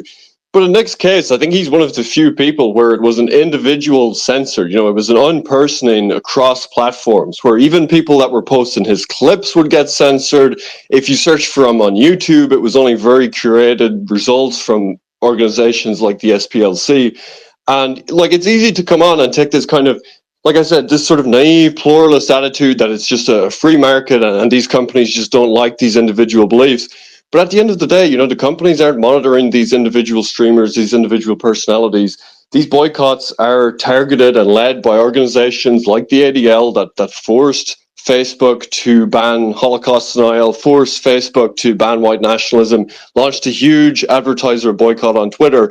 And, this isn't just some kind of organic thing where these organizations represent like a plurality of interests. It's oftentimes the same oligarchs funding these people that are funding the media. Jonathan Greenblatt was in the Obama administration. These organizations are really an extension of the regime. And to take this kind of naive attitude that this is just sort of civil society functioning as it does, and it's free market making decisions about who to sponsor, it's just totally naive. So that's why I think it's such a That's why I think it's a watershed moment that Nick is back on, because I think he has become the litmus test as someone who is, the most attacked by these organizations, the most lied about. And he's really the only one that's come out the other side of censorship bigger than before. Individuals like Alex Jones have been heavily censored, Andrew Tate, but Nick has really come back bigger than 3-4 years ago. And it's at the point where, despite all the censorship, I think everyone has to recognize he's a part of the public conversation. Piers Morgan regularly name drops him. People mention his meeting with Trump. So, Elon here is making, I think, So let me just based on what you said, because I think you made a very important point here. And Nick, let me ask you a question based on what Keith said. Obviously, as a side note about Al Ahli Baptist Hospital, we know Israel did it, and we know Al Shifa didn't have those. Just 2 seconds, silly. Sorry. Let me ask Nick a question. Silly. Just something came up. Just 2 seconds. You remember how I can't remember who it was. The joke that Nick made earlier. The quote: "You're right. We can't compare loving Hitler to loving Destiny. Destiny is far worse." We just saw just a prominent account snip that and say Nick Fuentes to Mario Nawfal, and then they put that quote there. Without putting out the full context that it's a joke. I think it's a perfect. I think so. Just want to make it clear. Yeah, I just want to make it clear. This is I think it's a bad joke. I think Nick even thinks it's a bad joke. He might disagree. He might think it's a good joke. I think it's a bad joke, but it's a joke nonetheless, whether it's good or bad. I think anyone that snips it, anyone on Twitter that takes that snippet and posts it pretending it's not a joke, is participating in censorship, or at least tarnishing one's image. Right, Mario? Because he's literally saying, you guys are taking my jokes out of context and making it seem like these are my ideological positions, and then we have that happen in real time. So if anything, it just proves his point. And Mario, you see what didn't go viral? Someone saying, "I hate Islam with every fiber of my body." Nobody clips that, and it does not go viral anywhere. You see the clear hypocrisy, the clear double standard. Here's the thing. This is perfectly encapsulates what happens with Nick, right? Nick gets censored, and anyone that works with him gets censored as a byproduct of platforming him. That's why most people are pussies and don't platform Nick, because they're scared of getting something like that just happen to them. This literally is quintessentially proves what we've been talking about. But Nick, can I say to a degree, and they censor anyone that platforms him, and they try to say. Sorry, I can't hear Suleiman right now. No, Myron is speaking. But Nick, can I just say, sorry, Sully, I know I took a mic from you. I'm going to give it back to you. But Nick, can I just kind of put it on you? Are you, when you make jokes like this, are you really asking for it? No. I think that's totally ridiculous. I think that this is like the person that gets abused by the battered wife. Well, what did you say? Or the rape victim. I'm raped. I've been raped. No, I'm kidding. So that's an edgy joke. But it really is. Do we have a free society or don't we? Do we all have the same rights? Can we all make jokes? Can we all use rhetoric? Can we all speak freely? I haven't said a joke that's more offensive than, for example, some people like Lil Nas X dancing on Jesus. If Lil Nas X got killed by like a bunch of Christians because they don't like the blasphemy, would you look at that guy and say, well, he had it coming, that he did that? I mean, or any other. Nick, how many people do you think died? How many Jews died in the Holocaust? Okay, am I just going to be interrupted the whole time by this pissant who said he's going to blacklist me and doesn't want to stream? Guys, 2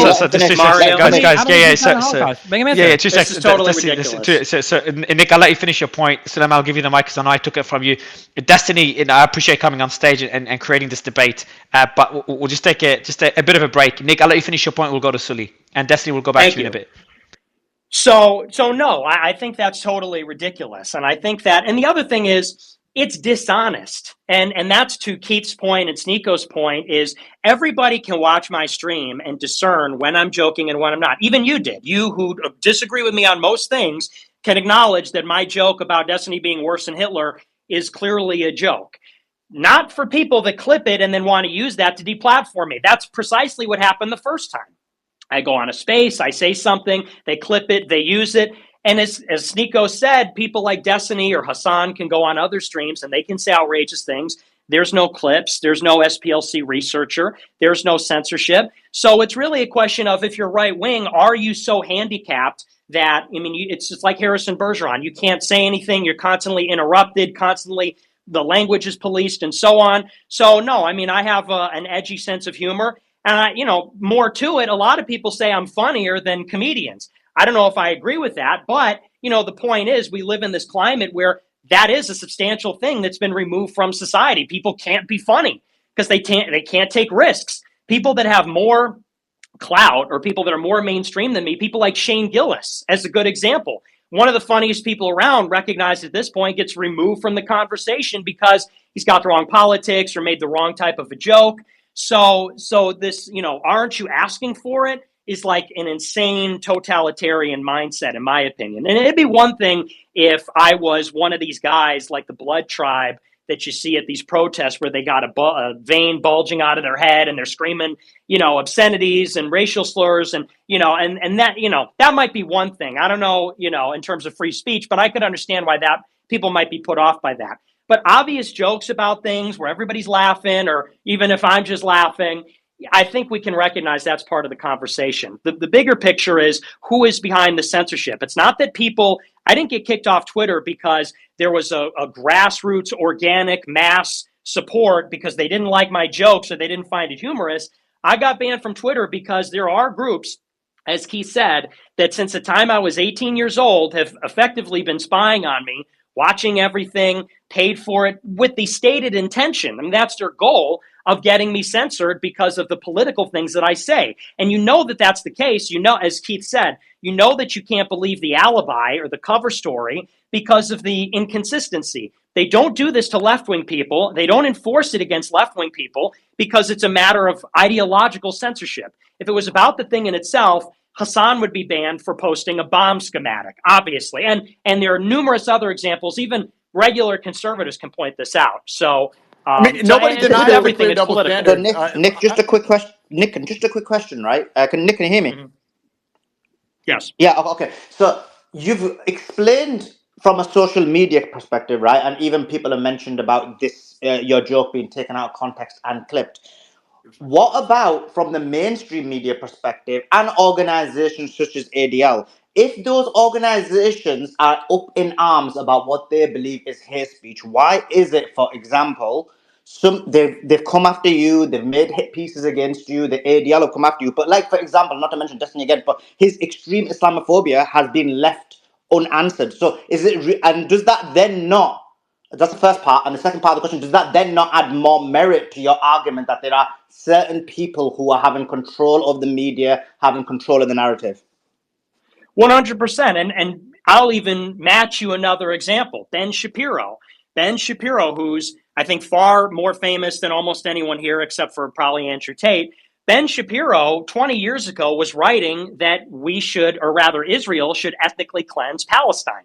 He wrote actually several articles saying transfer is not a dirty word and these people hate us and we got to ethnically cleanse them. Now, whenever you read an article about Ben Shapiro, you don't read Ben Shapiro, who 20 years ago in a town hall article wrote in favor of ethnic cleansing. That's not part of the conversation, but it is the case with me. It is the case with Keith. It is the case, presumably, if other people on the space step out of bounds, they'll say, Mario and Suleiman, who hosted the white nationals, Nick Fuentes. That proves that it is ideological and it is about power. And I'll say the Ben Shapiro example is connected to Destiny. You may have noticed that lately Destiny has been getting bigger platforms. He was on a debate with Ben Shapiro, with Lex Fridman, with Jordan Peterson. And, this is a theory, so not a fact, but a theory. I think that one of the reasons they're willing to overlook some of the disturbing things about his life or disturbing things that he said, but not with me, is because Destiny is one of the few pro-Israel leftists. So Jordan Peterson recently, who's at Daily Wire, Shapiro's company, somebody said, when will you talk to Nick Fuentes? Peterson said, when hell freezes over. Okay? And I'm a Catholic, right-wing guy. I mean, obviously far right, obviously not mainstream right. But when hell freezes over, that's when he'll sit with me or converse with me. And presumably in an extremely hostile way, if it ever happened. When Destiny, who lives a completely, and I don't say this as a personal attack, but lives a not conservative lifestyle, to put it respectfully, with some decorum, okay, somebody who really is a fundamental liberal on the issue of transsexuals or on climate or other things, well, Jordan Peterson smiles and sits with him in a friendly manner, and it's an intense debate, but in a very friendly way. Why is it that even conservatives will platform liberals, communists, in some cases Satanists, porn stars. Trent Horn sat down with porn stars or whatever. He's a Catholic apologist. He's also Jewish. They'll sit down with porn stars. Those people are not offensive enough to a conservative to refuse their company. But I am, because I made a joke or I said something, even I'll grant you, let's say something that is completely heterodox in the conservative political space. That tells you what's going on. And as I said earlier, the contours of what is called political correctness, what explains these things, is the positions that people take on certain issues. Dave Rubin, as the last example I'll give, the last example is Dave Rubin. Dave Rubin built it, and we all recognize, built his brand saying, I'm a liberal and I may not agree with you, but at least we can have a conversation. You know, Rubin Report, back in 2016, he was debating Shapiro and Milo and Peterson. He really put all these people on. He's part of the intellectual dork web. Dave Rubin, he literally published a book. Hey, don't burn this book. You might disagree with my book, but don't burn it. But when people go and criticize Israel, then Dave Rubin blocks you on Twitter, attacks you on Twitter, and calls your boss and tries to get you fired. You know, all of a sudden, he wants to burn the books. Now we can't have a conversation. There are some things that we can't talk about. Why isn't Hassan banned? Hassan is Why isn't Hassan banned? He's the largest political streamer on Twitch and has huge platforms on other, huge things on other platforms. Why isn't Hassan banned, who is insanely anti-Israel? Hassan isn't platformed by Ben Shapiro and Jordan Peterson. He's platformed by Twitch, which is represented by Amazon, which is it's got to be the most Jew-controlled fucking organization in the world. Why doesn't Hassan get banned? He's had ADL. I'm not things talking about platforms. You said that if you don't represent, so you don't think the ADL or any of the platform bans have to do with not towing the Israeli line? Try getting it out. I'm talking specifically about Shapiro and Peterson. Yeah, because you're talking specifically about it now because it contradicts your point. You're yapping for 3 minutes. You won't own any point. After you held the floor for an hour. I haven't held the floor for anything. You interrupted me so many times. You're so. What's the point? Oh my god. Nick, I'm gonna George. You've heard Nick's joke earlier, and I saw one of your comments. You weren't too happy with it. Do you think jokes like this? Do you think anything that Nick said so far should be censored? I know you disagree with a lot of it, but do you think it should be censored, George? Mr. Santos. I don't think he's added. Well, look, I'm no fan of Nick Fuentes. So why isn't Hassan banned for being anti-Israel? Hold on, Desi, hold on, please. Go ahead, Mr. Santos. Go ahead. So Desi, real quick. He's still a listener, but I mean, the reason is because he's still alive. No, sorry, Sneako. Yeah, I think there's a glitch. You can't hear George Santos speaking right now. Yeah, Sneako. So George Santos speaking. I'll drop and come back up. No, not you, George. I'll drop Sneako and bring him back up. All good, George. The glitch was Sneako. Go ahead, George. Sneako, I'll drop you and bring you back up.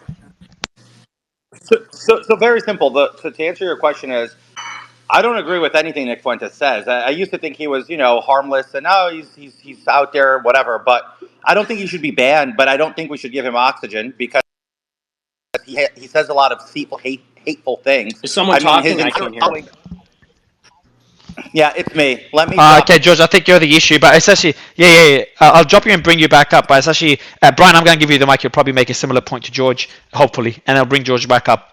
Yeah. So I've heard some people talk, and I think Sneako might have said something that like Nick's been banned on all these platforms because he's been anti-Israel or he has spoken out against Israel.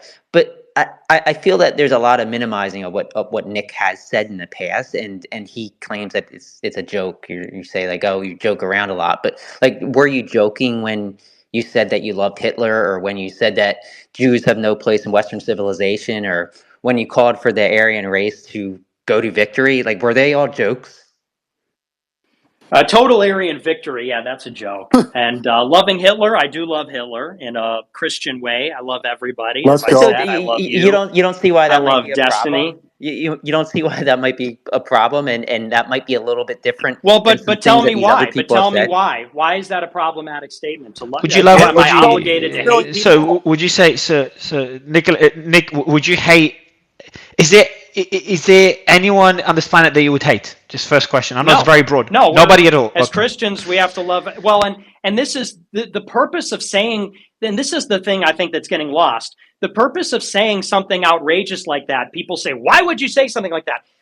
It is to elicit a conversation like this. It is for people to say and question their assumptions. Why is it the case that we have to hate a person? Why? Who can we hate? Who can we love? and who says and but why. wait, Nick. Well, Nick. wait. So hang on. Me as a Christian, when you say things like, well, you said Jews have no place in Western civilization. I don't know what that specific quote is, but what I am saying is that Jews are not part of the same civilization in the sense that for thousands of years, they were segregated from Christians. Do you think If know Muslims are anything part of the about same history- civilization? Should Muslims Okay, be am allowed I to just run gonna for get office? Hold on, interrupted Desi. with Let all me I go. do? Yes, so Desi, Is just it really let me get Just answer a yeah, single question. yeah. Let So me much. Desi. I will go back to you. I promise. Nick, I want to back and forth between you and Brian on Brian's particular point before Me going too. to Mr. Santos again. Go ahead, Nick. Yeah, me too. And I'll make it brief, but a statement like that is Jews are different than Christians, and they have lived in segregation or in conflict or in other ways with each other because they're not Christian. It is a Christian value that we say we love everybody. We love even our enemies. We love everybody. Jewish people say sometimes I think there was an article written in First Things recently by some Zionist, and they said, actually, there's a virtue in hatred. There's a virtue in hating the Palestinians or hating Hamas and things like that. And so that does reflect a fundamental difference of values. And when I say, and Christians believe that evil is the Antichrist, the essence of good and God and love is selflessness. The opposite of that is selfishness, pride. So our adversary is not actually Hitler, it's the devil.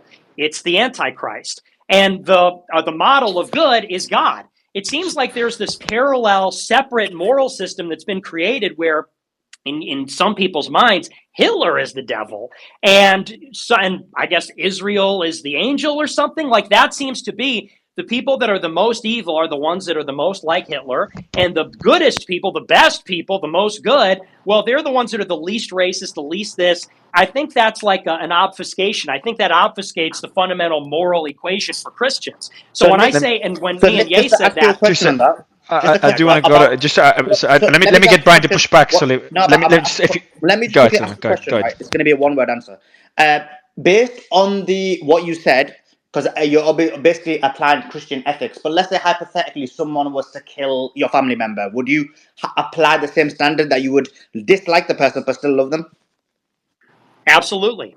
Absolutely. We're supposed to love everybody. That's why that priest in Australia who got stabbed immediately prayed for the attacker. So that is really the fundamental difference. And Brian? that's the difference. That's the reason that Hasanabi gets to go on the mainstream platforms is because he doesn't have that sort of basis of ideology. When you come from the atheist point of view, they don't see you as a threat. Nick coming on here and saying that America should hold Christian values, that's the real threat to the Judeo-Christian system. Mario, there's a reason why Elon Musk is not, I mean, I love Elon Musk for reinstating me. The reason that he's not in this space right now is because we're talking about the Israel issue, the one issue that scares them the most. They're not supposed to speak about this. Look, the biggest lobby in America is not funded by the Chi-Coms or the globalists. The biggest lobby in America, AIPAC, 98% of their politicians are funded by Israel. This is the main issue. This is what it always leads back to. And the biggest threat is having people, strong people like the Groypers that believe in God.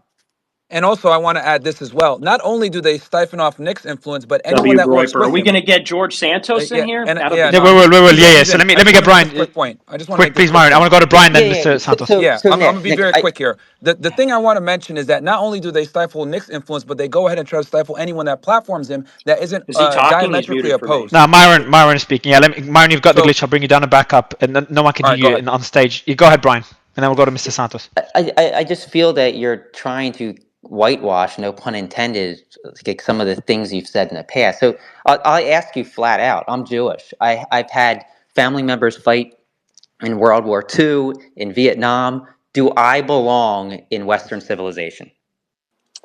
I think that Jewish civilization is different than Christian civilization. I mean, Do I and belong in the United States? Do I belong in Western civilization as a Jew? I mean, if I were in charge, I wouldn't deport you or something like that. I don't, those are subjective questions. But What you does think I should belong have mean? no power in this country? I think you shouldn't be able to be the president. Yeah, absolutely. Why? Because I'll tell you exactly why.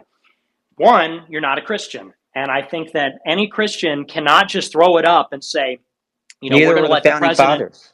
Okay, well, first of all, that's not true. Okay, It that's is based true. on a myth. No, they were Christian, and it was a Christian people. And the framers, if you read in the Federalist Papers, it says that this is for one people of one faith on one land. John Jay, Federalist number 2. Look it up. It's in there. The framers all believe this. Regardless, Show me leaving where that they say aside, it's a Christian country. but leaving that aside, No, even show me where they say it's a Christian country. Does it actually say that somewhere in the I Constitution? just cited it. John Jay, Federalist number 2. John Jay, the Federalist Papers were written by the framers, and that was the basis of the Constitution. That nobody that's not Christian should have no vote. It didn't say that. No, it didn't say that explicitly. But So it then said why that are this you is a saying it? country. What are you basing Well, it and on? also, okay, are you going to interrupt me, or do you want me to make my Well, point? I'm just If you trying want to get say, to your thought process. Okay. Well, regardless, even if the founding fathers were not Christian, that doesn't matter to me. Okay. The founding fathers are not the authority. God is the authority. And no Christian can say that we're going to let the country be run by whoever gets elected. Like, let's say atheists get elected, or let's say Muslims get elected, or let's say Satanists get elected. A Christian cannot say, well, the founding fathers said, or, well, so-and-so said, the people decided that we must live under some kind of regime. No, we believe that actually society should be receiving instruction from the church, that only moral people can lead, and that if you have people in charge that do not believe in God and don't actually follow God's laws, then you're going to have a country that's totally immoral or amoral and therefore totally sinful and offensive to God. I don't know how anyone could be a Christian and not believe. Wait, make him answer the question of would you apply the same restrictions to Muslims as you would to Jews? Absolutely, yes, 100%. I literally just said it. You weren't listening very good. I said we shouldn't let a Muslim be president. Atheist. Yeah, you said president. So what about for Congress? What about for mayors? Yeah, for Congress too. I said it earlier. So no federal officers, judges, no state officers for just Christians. No Muslims as well. Okay. Just Christians. Good. Yeah. Okay. So if I said that the final authority belongs to Big Bird, why should my thoughts on that be weighed less than yours? Like, should we just look to Big Bird and ask Big Bird what the country should be run by? Well, then you get into the subjectivity of morality. I mean, you could apply the same question about the country. It's like, would you be okay with some kind of Satanist being in control of the country? I mean, do you think that's okay? Do I think it's okay? I don't think that any religious should that be allowed to happen? I don't think any religious text should be running the country. I think that the Constitution should determine how the country is run, not how one person thinks a God wants the country to be run. Okay, but all laws, but this is a question of morality. All laws are based on morals. Saying that it's illegal to kill is based on morals. Saying it's legal to steal is based on morals. Saying that everyone should be equal, that's a moral statement. What if somebody gets elected that doesn't believe that everybody's created equal? And then they pass a law that creates an apartheid regime. Morals aren't based on religion, though. Morals aren't based on religion. Yeah, they are. No, they're not. I'm not religious. I have morals. They necessarily have to be. If we say they necessarily are, why do we cite John Jay? I have morals. Wait, why do we cite the Federalist Papers? Why do we cite the Founding Fathers? If you want America to be a Christian nation, that none of that is found anywhere in the Constitution. I'm not citing them. You literally cited John Jay in Federalist Papers number 2, where, by the way, he said the founders weren't Christian. I said because they weren't Christian, but more importantly, they didn't enshrine Christianity in any part of our Constitution. You're totally confused. First of all, you're interrupting. Second of all, you're totally confused. Yes, you are. You acknowledge that your point of view is fundamentally anti-American. From the Founding Fathers, the framers, 100%. Americanism is a heresy in the Catholic Church. You'd know that if you knew fucking anything. Okay, so why the fuck are you even in this country? Why not go fucking live in Rome, or go fucking live in the Catholic fucking Vatican, or go live in fucking prehistoric wherever the fuck? Why be in the United States and try to change us into some theocratic regime when that's not fundamentally what the country is about? We want to make it better. We want to improve it. You don't want to make it better. You want to destroy the country. Like, you understand. The funny thing is, you are like as bad or worse than the Jewish invaders that you accuse of trying to destroy the country. You are overtly saying that you want to run it as a theocratic regime, that you want religion and God to be the number one thing we answer to and not the Constitution. Yeah, so you're worse than any Jew you accuse of trying to frame their law or their allegiance or whatever. You want to be loyal to the Vatican or whatever the fuck, and you say they want to be loyal to fucking Israel. At least Israel is real. Like, what the fuck is the point of trying to say that the United States should be some theocratic regime and then act like you're better than any other group of people trying to change the country? Because one is right and one is not right. Your whole religion is fuck me. I didn't. How did I not know that? One religion is right and the other is wrong. You're the first one in history to think of that one, Nick Fuentes. That's true. Good one, that's Chief. true. But that is the difference. You are liberal. Wait. What about all the dick sucks in here? Hold on. Where's Sneako and Myron? How do you guys feel about the fact that Nick would see it so that you guys could never hold public office? You guys could never hold public office in Nick's Mario, can we America. get some Nico stood up on stage. He supported him. Nico said, "Yeah." George, George. I know you were trying to speak earlier. I appreciate you waiting. I'll give you the mic. I think we got to the end of the back and forth. Do you want us to answer that question? I'm gonna skip the question just for now. We can get back to it in a bit. George, go ahead. All right, no, thank you. Look, the debate on the topic of Nick Fuentes being silenced, I disagree. I don't agree in curbing anybody's speech. Does that necessarily mean we should all? Oh shit! Just again, I promise you. I'll bring you down and back up. I will make sure you speak immediately right after. And just while I'm doing that, just quickly, Nick, how long have you and Destiny known each other? Because you guys seem like you're Why the softball questions, bro? He's got his own stream to be softball. Nah, just so. The Muslims in the call answer: Suleiman, Sneako, and Myron.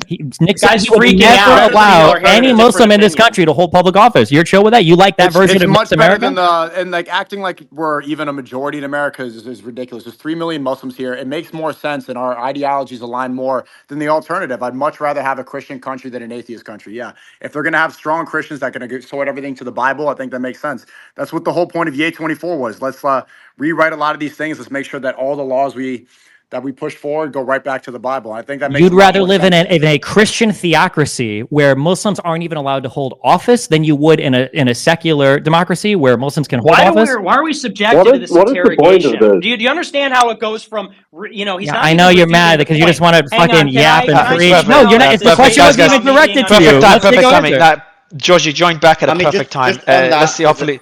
Yeah, just I wouldn't open it. Like, look, Nick is a friend of mine. Obviously, we disagree on this issue. You can disagree with people on specific issues. That's one of the issues that we disagree on. Go ahead, Mario. Yeah, I was just going to go to George. George, hopefully Nick could hear you this time around. Myron, do I need to let him come back? Because he still looks like a listener to me. No, guys. Yeah, Myron, just 2 seconds. Mr. Santos, I hope Nick can hear you this time around. Go ahead, sir. Can Nick hear me? Can somebody tell? Nick, can you hear him? No, I think no one can hear him. I can't hear him. Yeah, I can't hear him either. Sully, can you hear him? I can hear him. Yeah. Okay, go ahead, George. I'll let you ask your. Yeah, I'll let you make your comments, and hopefully the audience could hear you, and then we could tell Nick what he said. Go ahead, sir. Yeah, the statement. I'm going to make a statement and a question. The statement is: should Nick Fuentes be censored? No, I don't think anybody should be censored.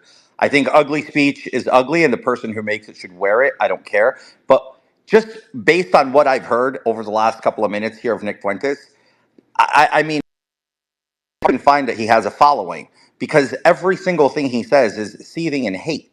It's hateful. He's Islamophobic. He's anti-Semitic. Every single aspect of this individual is built on hate. And what drives me absolutely bonkers is the fact that he calls himself a white nationalist, but the guy's Hispanic.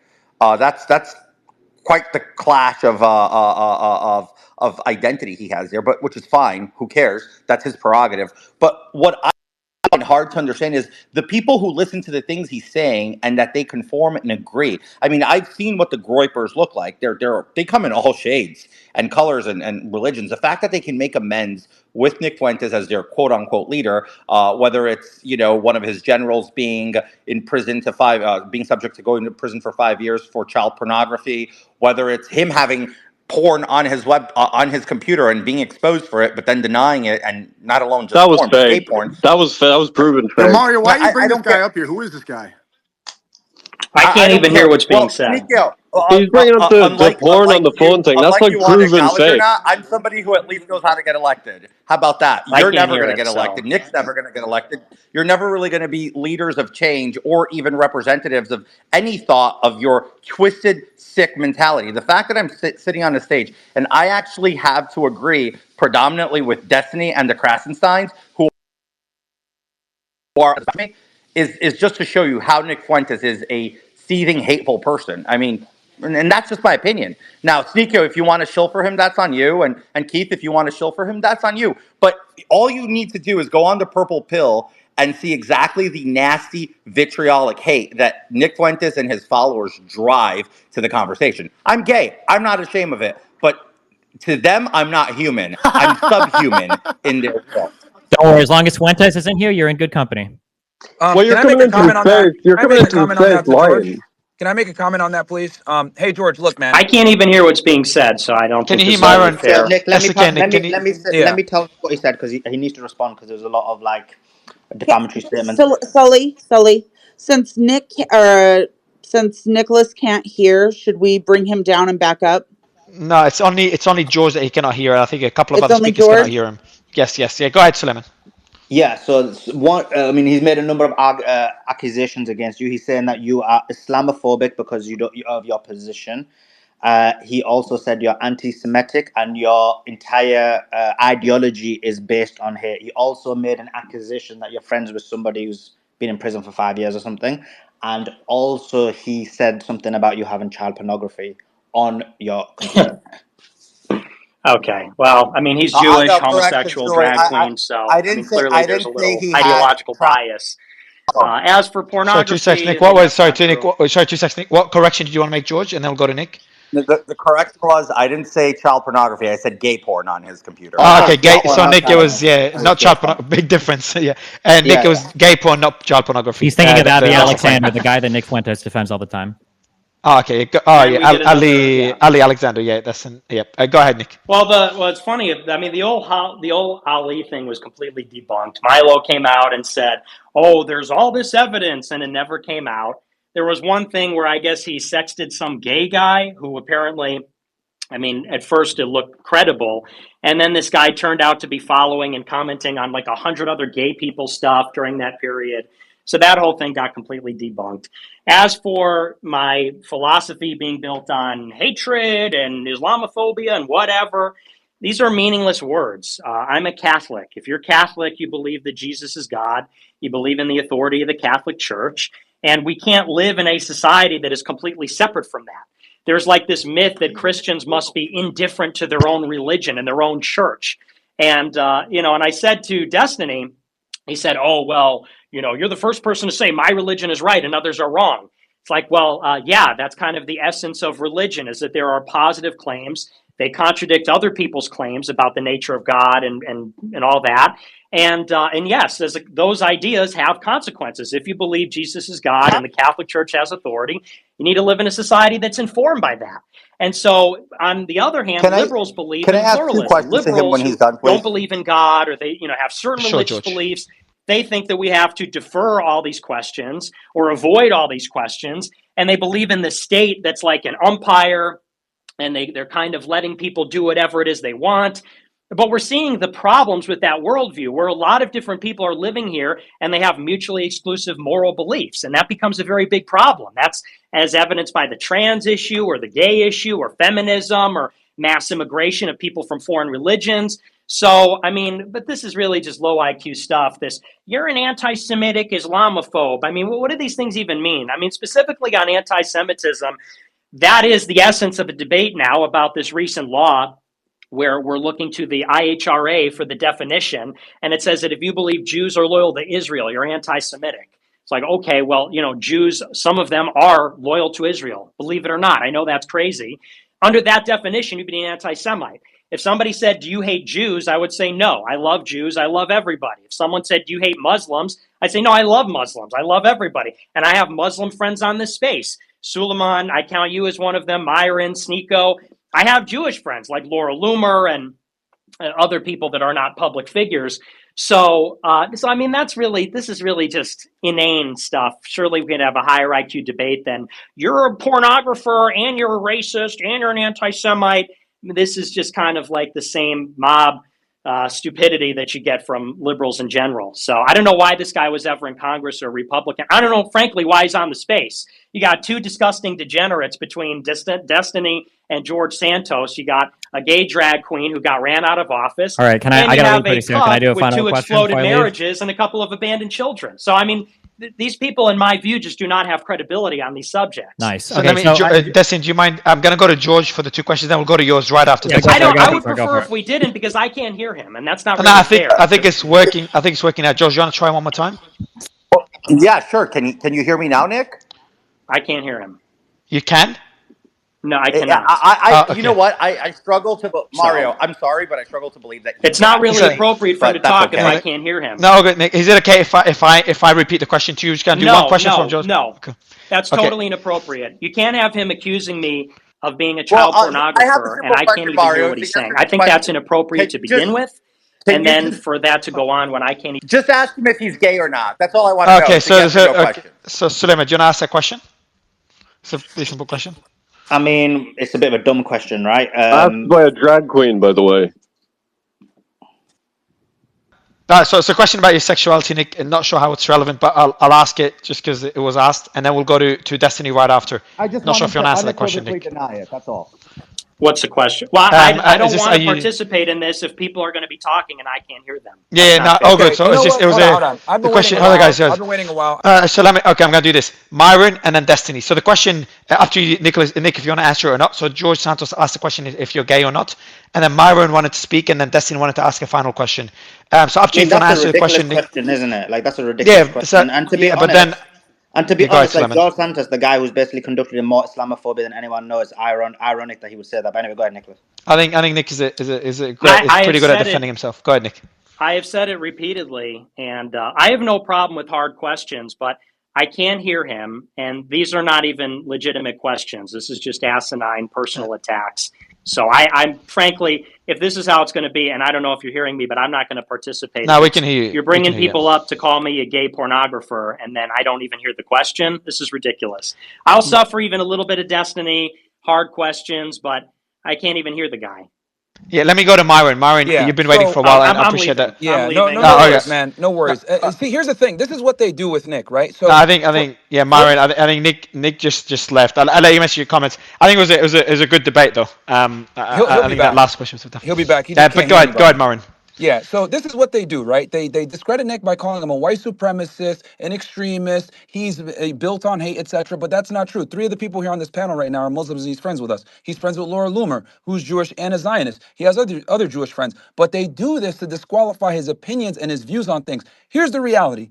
People cancel him because he talks about Jewish power in the United States and Jewish influence in American politics, which is absolutely true. That's why George Santos right now does not want to agree with him, because he understands the people that back him are Jewish lobbyists. That's the truth. America is run by AIPAC when it comes to political situations, and Nick has been critical of this for years, and they don't want him to be able to put that information out. Now, after October 7th, people are seeing the light of who really runs this fucking country from a political standpoint, and that is the truth. But they go ahead and try to say he's a white supremacist and make all these comments to disqualify the very valid points he makes. Yeah, and I do. Sully, I'll let you ping Nick if you wanted to come in, but I think we went way over time with the space anyway. Destiny, I know you had a question for Nick, but you and him went back and forth a fair bit. I want to get final thoughts from Keith. Keith, you've been doing a lot of spaces with Nick. Your final thoughts on Nick being reinstated, and I know you were speaking earlier when we interrupted. Yeah, thanks. I know Nick dropped. I think he's actually doing a space on his own channel now if people want to continue it there. Yeah, I think what we'll do, Keith, we'll give you the final word, and then anyone that wants to continue. To be clear, Nick is the only one here that said he wanted to block Muslims from running for office. So he's the most All good. I think I'll avoid guys. I'll avoid. Okay, guys. So what I'll do, guys, what I'll do is, because Nick is not here, I just want to keep it fair. I think it was a good debate. Nick is doing his own space. I think he's been pretty cordial, giving us his time. As much as you love him or hate him, whoever you are in the audience, he did take pretty tough questions. He did speak to people who are not fans of him. I do believe he was planning to come back. I think it was a glitch. But anyway, continue. Yeah, all good. So he's doing his own space, I think Keith said. So anyone that wants to continue listening to Nick... No, he's coming back. He told me. It's just... But if you're ending, it's fine. But he was planning to come back. Okay, if he wants to jump in, that's great. Keith, I'm not sure if he's doing his own space. Let me check his account. But Keith, I'll give you the mic again. If Nick jumps in, we can do a few more questions and then we'll wrap up the space. And give him a final word on his... I want to ask him, what is his plan with X? Is it going to be similar to when he was... guys, if you can make sure you don't just bring in more... Actually, it's good to bring in Hassan. Actually, there he is. Nick is back. Nick, appreciate you coming back. Not sure if Sully, you brought Hassan.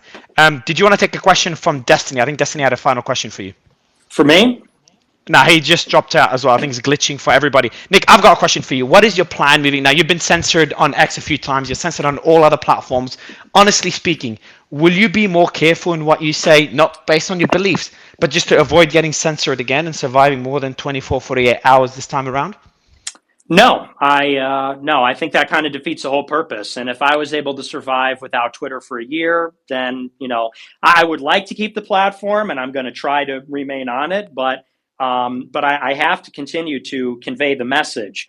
So I suppose I'll be a little bit careful in how I word it at times. But we have to recognize that the censorship is put in place to create that chilling effect, so that people self-censor. And the idea that Elon raised $46 billion to buy Twitter to free the bird and reinstate me after all this time, so that I'm going to be just like everybody else, kind of dancing around the issues and things like that. Within reason, I'm not going to say things that would obviously get me banned, but we have to be very careful of this idea that we can be co-opted. If we allow tech companies or whoever's influencing them to dictate what we can and can't say, then really, to the extent that we have free speech, it almost becomes irrelevant. So it's like you said earlier, I brought it on myself with the jokes and this and that. We got to look around at our society and say, what are the real problems? Who are the real bad guys in the situation? I don't think the real bad guys are white guys that don't want to be replaced. I don't think the real problem are people that recognize that Jews have influence in our society. I don't think the problem is people that make jokes. The problem, as Elon says, is people that want to destroy humanity. I think it's people that are betraying our country, people that are acting as foreign agents, people that are letting vagabonds and criminals and transients control the cities. I think it's people that want to send us to war against Russia and Iran and China. We got to get our priorities straight. So we do live in a regulated media, and it is totally contrived and in many cases outright controlled. I don't want to be a part of that. And if I can't go on being myself, I will choose to do something else. I want to be part of the solution. I will never compromise and become part of the problem by being another one of these people that gets brought in because they're clinging on to fame or relevance or money. If the social media environment can't have me because of the rules, I will go out, like Andrew Tate says, I'll go and flip the fucking burgers. I'll go do something else. I will not participate by complicity in lies and lies by omission and controlled opposition. It is that kind of mentality, which is why everything is so fucked up, because nobody was willing to sacrifice. Nobody said that the big picture is more important than their Twitter or than their life or their job. Not to sound dramatic, but I mean, I've suffered for a long time. People may laugh at that, and I know people make fun of that, but being in exile, being ostracized, it does suck, and it's not easy. And, but somebody has to be willing to do it to make real change. You don't make real change by being employed by YouTube, which is a federal government contractor. Google's a federal contractor. If you're working for them, you're working for a federal contractor. Nobody made change by living their lives afraid of upsetting federal contractors or these kinds of other things connected to military-industrial complex. So, no, but I appreciate you bringing me back on. I have no problem with hard questions. I'll answer anything, but I couldn't even hear that guy. The guy comes up, he's calling me gay and a pedophile and shit like that. I can't even hear the guy. So, I can take questions even about personal things. I have to be able to hear the person. To not hear the person is a little ridiculous. So I don't want people to think I'm not willing to answer questions. It's just that whole arrangement.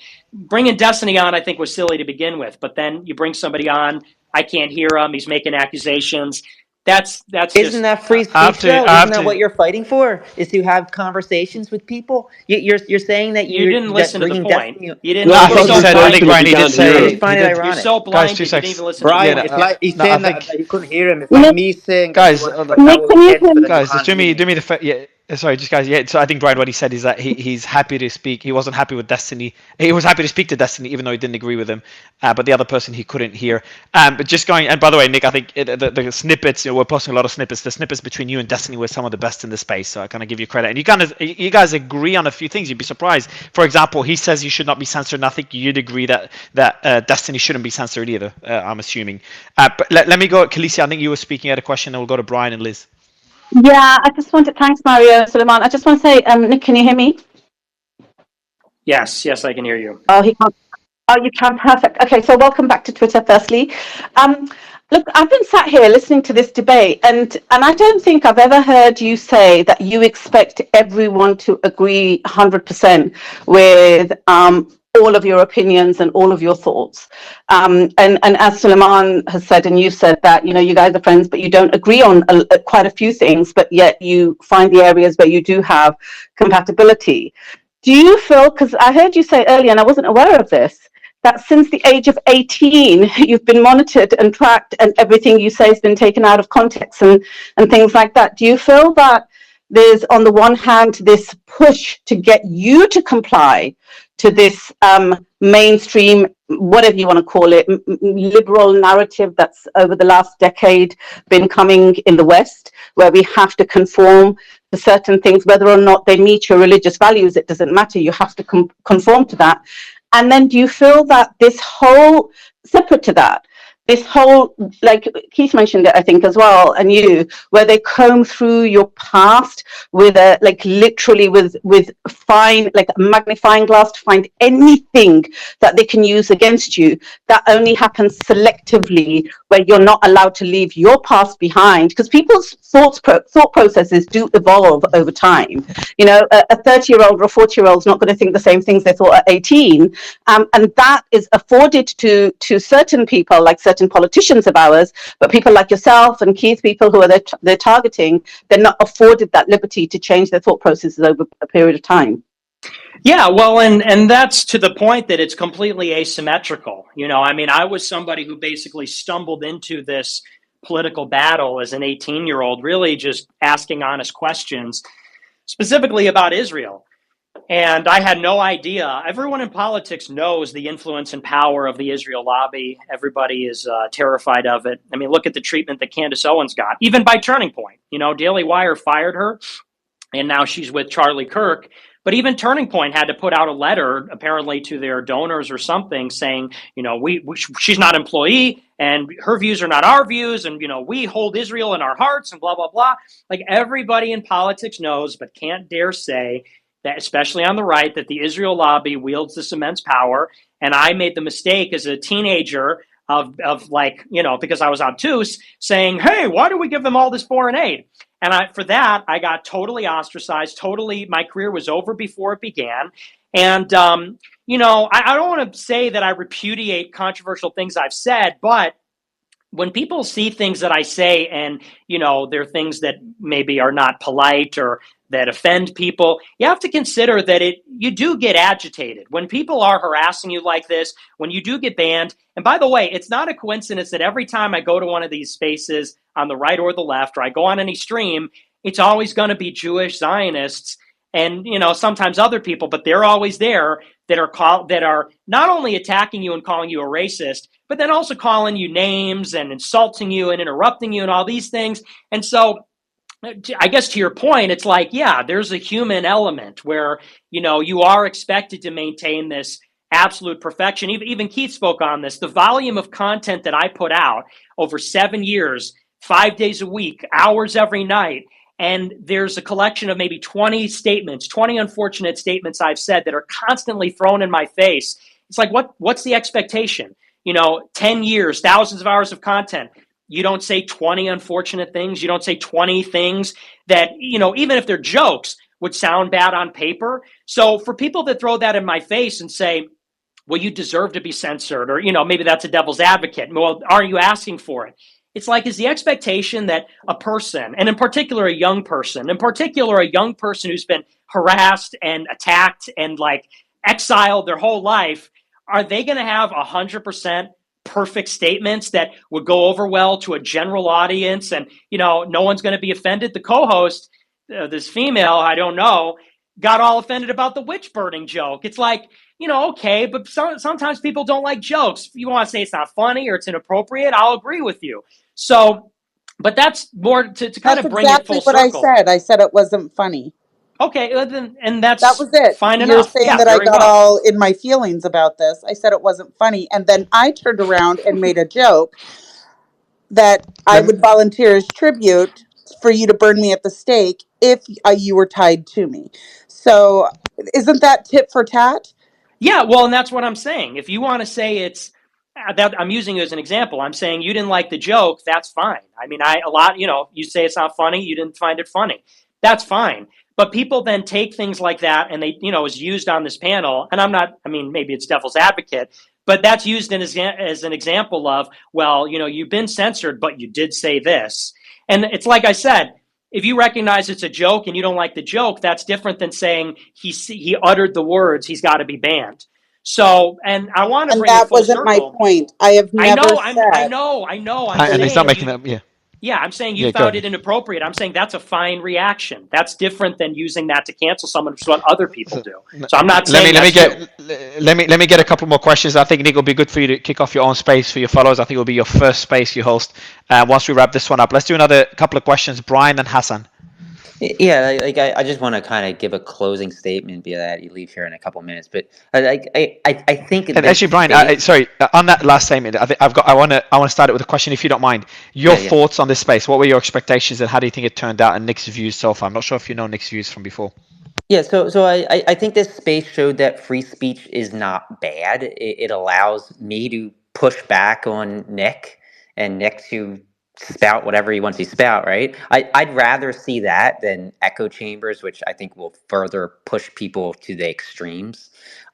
With that said, I think that I have the right, just like you have the right, Nick, to spout out your anti-Jewish sentiment and tell me that I should have no rights as a Jew. I have the right to say that you're anti-Semitic and your views are extreme and disgusting, and most people don't. He never agree said with you won't that. have rights. He never said that. See, that's what I'm He talking about. did You say guys, that. he never said that. Wait. He didn't say that. He told me literally 20 minutes ago that I No, should he not didn't. have a place in Western civilization and that I should never be able to be president. That's a right. He said he loves Jewish I mean, people. when he He said actually That's a when he said said right. 3 Jews and times he loves Muslims No, were Jewish he Guys, didn't. people. I think Rogan everyone. didn't All know. right, guys. Do you know that Nick is on stage, so he can tell us what he said? Nick, go ahead. Did Brian? What is the Brian said is right, or do you want to correct him?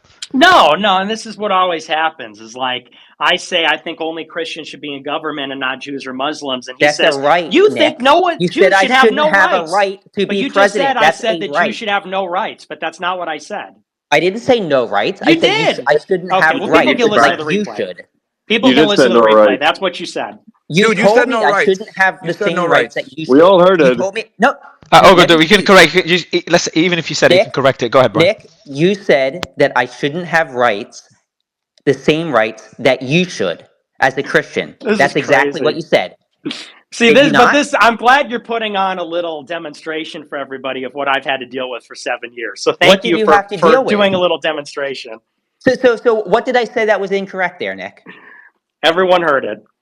No, tell me. No, because you'll No, invent tell another me. lie No, immediately. Because you know I said no. I'm nothing gonna say it for him. incorrectly. Don't worry. You said I can't have rights as a Jew, and that is not what he said. You went ahead and misinterpreted what he said. He And here's said the I thing: if I can't didn't have call you rights to out on be. it, you would have continued in that path, and that's Wait the a reason why minute. Nick has been banned. Did Because he people not like tell you me I shouldn't have misinterpret what he rights as a says. Jew? People Did like he you, not tell me I people shouldn't have like rights as a you, Jew? people like You you said no misinterpret what he rights. says, and you go ahead. And I I've called didn't you on say it. Now no you're rights. clarifying I now. shouldn't have Now you're rights clarifying. as a Jew. The right to be president. I should have no right to be president as a Jew. That's You what he didn't say said. that. You said rights. I You just said said it. rights. So You need That's to a remind right. us Crazy. That's Brian, a you're right. giving. So this is the ugly side of free That's speech fine. that That's fine. it That's could get fine. out of Look, control as well. But he yeah, did say go it, ahead, but sorry. then look, even if he didn't, he's taking it back now. He's restated what he said, and he's been But brought he's on only trial. restating it because I called him out, and that's what I'm trying to say. This has been going on for years with Nick, where people misinterpret what he says, and they go in a certain way until I call him out. Now he's So you're clarifying, oh, turning it rights is on to be a me president as because a Jew. Nick didn't have the balls to admit that he Oh said I my shouldn't have gosh, certain dude. rights. This That's is what you're This is doing. crazy. so good. Okay. This is an amazing demonstration of I don't his mean to words. interrupt, but It I just is. It's wanted an to show amazing that. I don't mean to demonstration of your interrupt. I'll let it go. anti-Semitism, Nick. Brian, You're an Brian, can I ask you a anti-Semite. You said question? I Brian, shouldn't have just a rights. quick, You just can't just help one yourself. question to Brian. Brian, just one question. One question. For me, like absolute free speech is really important, and this has been like a really good space in terms of everyone speaking their opinions. When Mario went to you just now and said, "Oh, Brian, jump in," your language to me was really interesting because you said, "Oh, I'm glad I've been able to have this discussion and push back on Nick when he spouts." So why is it he spouts and you push back? Why is it that you think that people don't think you spout and he's had to push back? See, that to me is really troubling because People you do take a think I position spout. of People do think I superiority, spout. even in your language. What are you talking about? So then,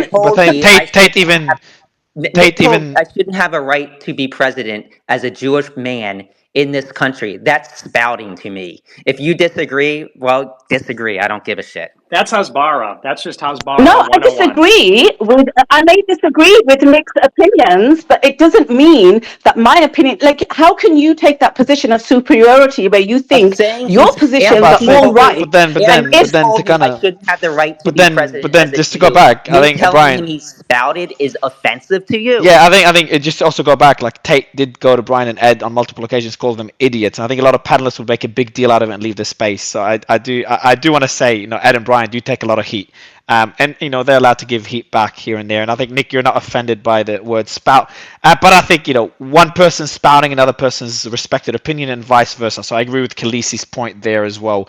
That some people think Nick is spouting right now, and I think people in the audience think Brian is spouting. And this is the beauty of having these panels. And I appreciate Nick actually coming in. And remember, my post here, I posted first thing I said in my post, I said, I probably disagree with most of the opinions that Nick holds. A lot of politicians wouldn't even come on my space if I take certain stances like this. And Nick retweeted it. So I just want to give him credit there. And I think Brian is the same, by the way. I've had Brian and he joined spaces by people that despise him. Let me go to Hassan and Mike, if you don't mind, guys. And last couple of questions for Nick. And then we can wrap it up. And maybe Nick and Brian, you can continue the debate on another space. Hassan.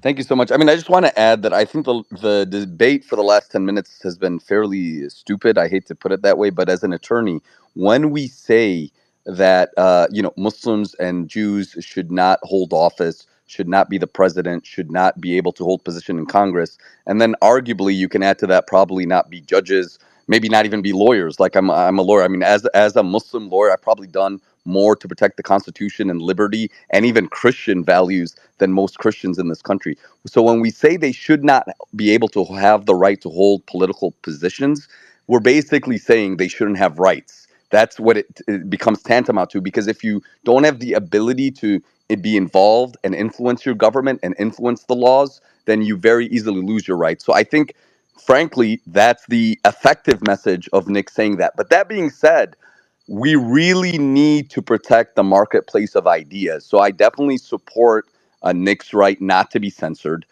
because I think we need to have free and open dialogue. Those were just my 2 cents that I wanted to add, and thank you. I want to agree with that, because the bottom line is beyond all the drama, are we going to honor the First Amendment of the U.S. Constitution, or up in everything our country was founded upon, period? There's a danger inherent in stifling free speech. Jordan Peterson talks about that. Speech being equivalent to thought, being able to process thoughts externally by speaking without shame or retribution is the basis of personal growth. It's also essential for a healthy economy and society and country, and the cornerstone of innovation. Dr. Richard Florida, who wrote the book The Creative Class, refers to this concept. It's not an accident the West Coast once upon a time gave rise to some of the most innovative and successful companies in the world, long before woke. The West Coast used to be one of the freest thought capitals in the world, but now look at it. There's a direct correlation between the clampdown of freedom of thought and speech and the decline of a country's innovation and economy. That's the only thing on the ballot here. The rest is obsolete. Nick, I want to give you the mic for the final words. I appreciate coming on the space. You're back on X now. I think, will you be doing a space after this? And maybe tell us about your strategy moving forward on X. What do you plan to do?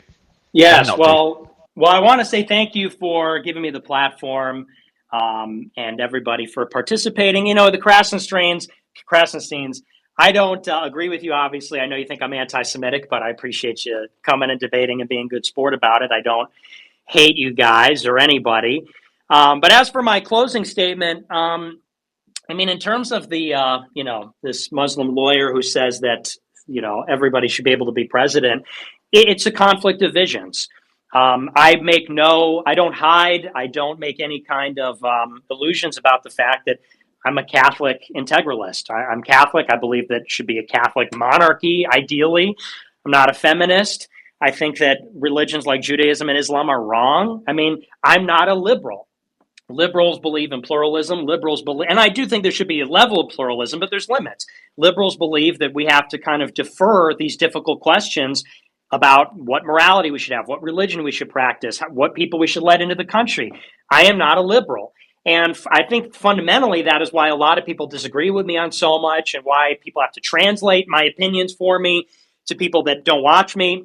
It's because I really, unlike many conservatives, I'm not trying to circumscribe liberalism and say, well, I believe in two genders, but yeah, girl power. or, I'm against transsexuals, but gay marriage is totally fine. Or I'm against illegal immigration, but legal immigration, transforming the country, totally. Like I, unlike so many conservatives, whether you like it or not, agree with it or not, and you have a right to disagree and you have a right not to like the jokes, but I am presenting a fundamentally different right-wing Catholic vision for the country. And I think that I've been called a lot of names because I've been deprived of a platform. I've not been able to exercise my right to speech. And I also think that people have been allowed to speak for me and twist my words. And I think that, if you don't like what I say, that's fine. But I will correct the record on people calling me a hater or some kind of odious person because I'm presenting a different opinion. So I'm glad to be back on X, out of the shadows, as they say, although I was pushed in there, into the light. And I'll just give a challenge, if I'm as terrible as they say, if all my opinions are evil, if really the jokes are, some kind of cover for hidden views, let people be the judge. People are able to discern to vote. People are able to discern as citizens. Now that I'm back on Twitter, let people discern my views. And if people like them, I'll become very popular. People like what I say. And if I don't, then I will rapidly lose popularity, fade into obscurity, and and then the good guys will win, right? So that's my challenge. I'm back on Twitter. Now let's see where we go from let me one more question, a message to Elon. We tried to get him on the space. He did try to join, but was a bit busy with a few things. Any final message to Elon, who reinstated you? Well, I want to be careful because I know that he doesn't agree with me on a lot of things. And I want to say that that's so true. People can clip it. Yeah, and I want to confirm that Elon definitely does not agree with Nick on a lot of things, which kind of shows the position that he takes. Even people he disagrees with have been unbanned. But Nick, go ahead with your message. Sorry. Yeah. So the media can clip that. Okay, I disagree with Elon on most things. That way they can have their clip. But I think it is extremely admirable, and I think it shows integrity, and I think that he is one of the greatest patriots alive, and an immigrant himself, actually. So that, credit to immigrants, I suppose, because of Elon, that he almost single-handedly has brought free speech back to the country at a time when we need it the most. And him bringing me back shows that it's not a farce. It's not self-interested, because there's no self-interest that could be served by bringing me back, since he disagrees, and it'll be a liability because of pressure from groups like the ADL. So I think that not even me as a political person who everybody disagrees with, but I think as an American, he's truly a great American, and I think a great human being, and I'm going to do some glazing. I totally admire him and what he's been able to achieve. So, and I'm appreciative of the opportunity. I hope I don't prove him wrong. I hope I don't cause problems for him, because I think that he's a pretty stand-up guy for making these moves and taking on enormous risk for everybody. And before I wrap the space, just for the audience, do let us know your thoughts on how the space went. I was more stressed about this space, more nervous for this space than the former president of Brazil that was censored by an entire country. But I think it went a lot better than I expected. So I appreciate everyone for trying to keep it cordial. Nick, welcome back, and hopefully you'll last a bit longer than last time. I appreciate it, man. Thanks a lot, everyone. I appreciate the co-host for helping me moderate. Bye, everyone.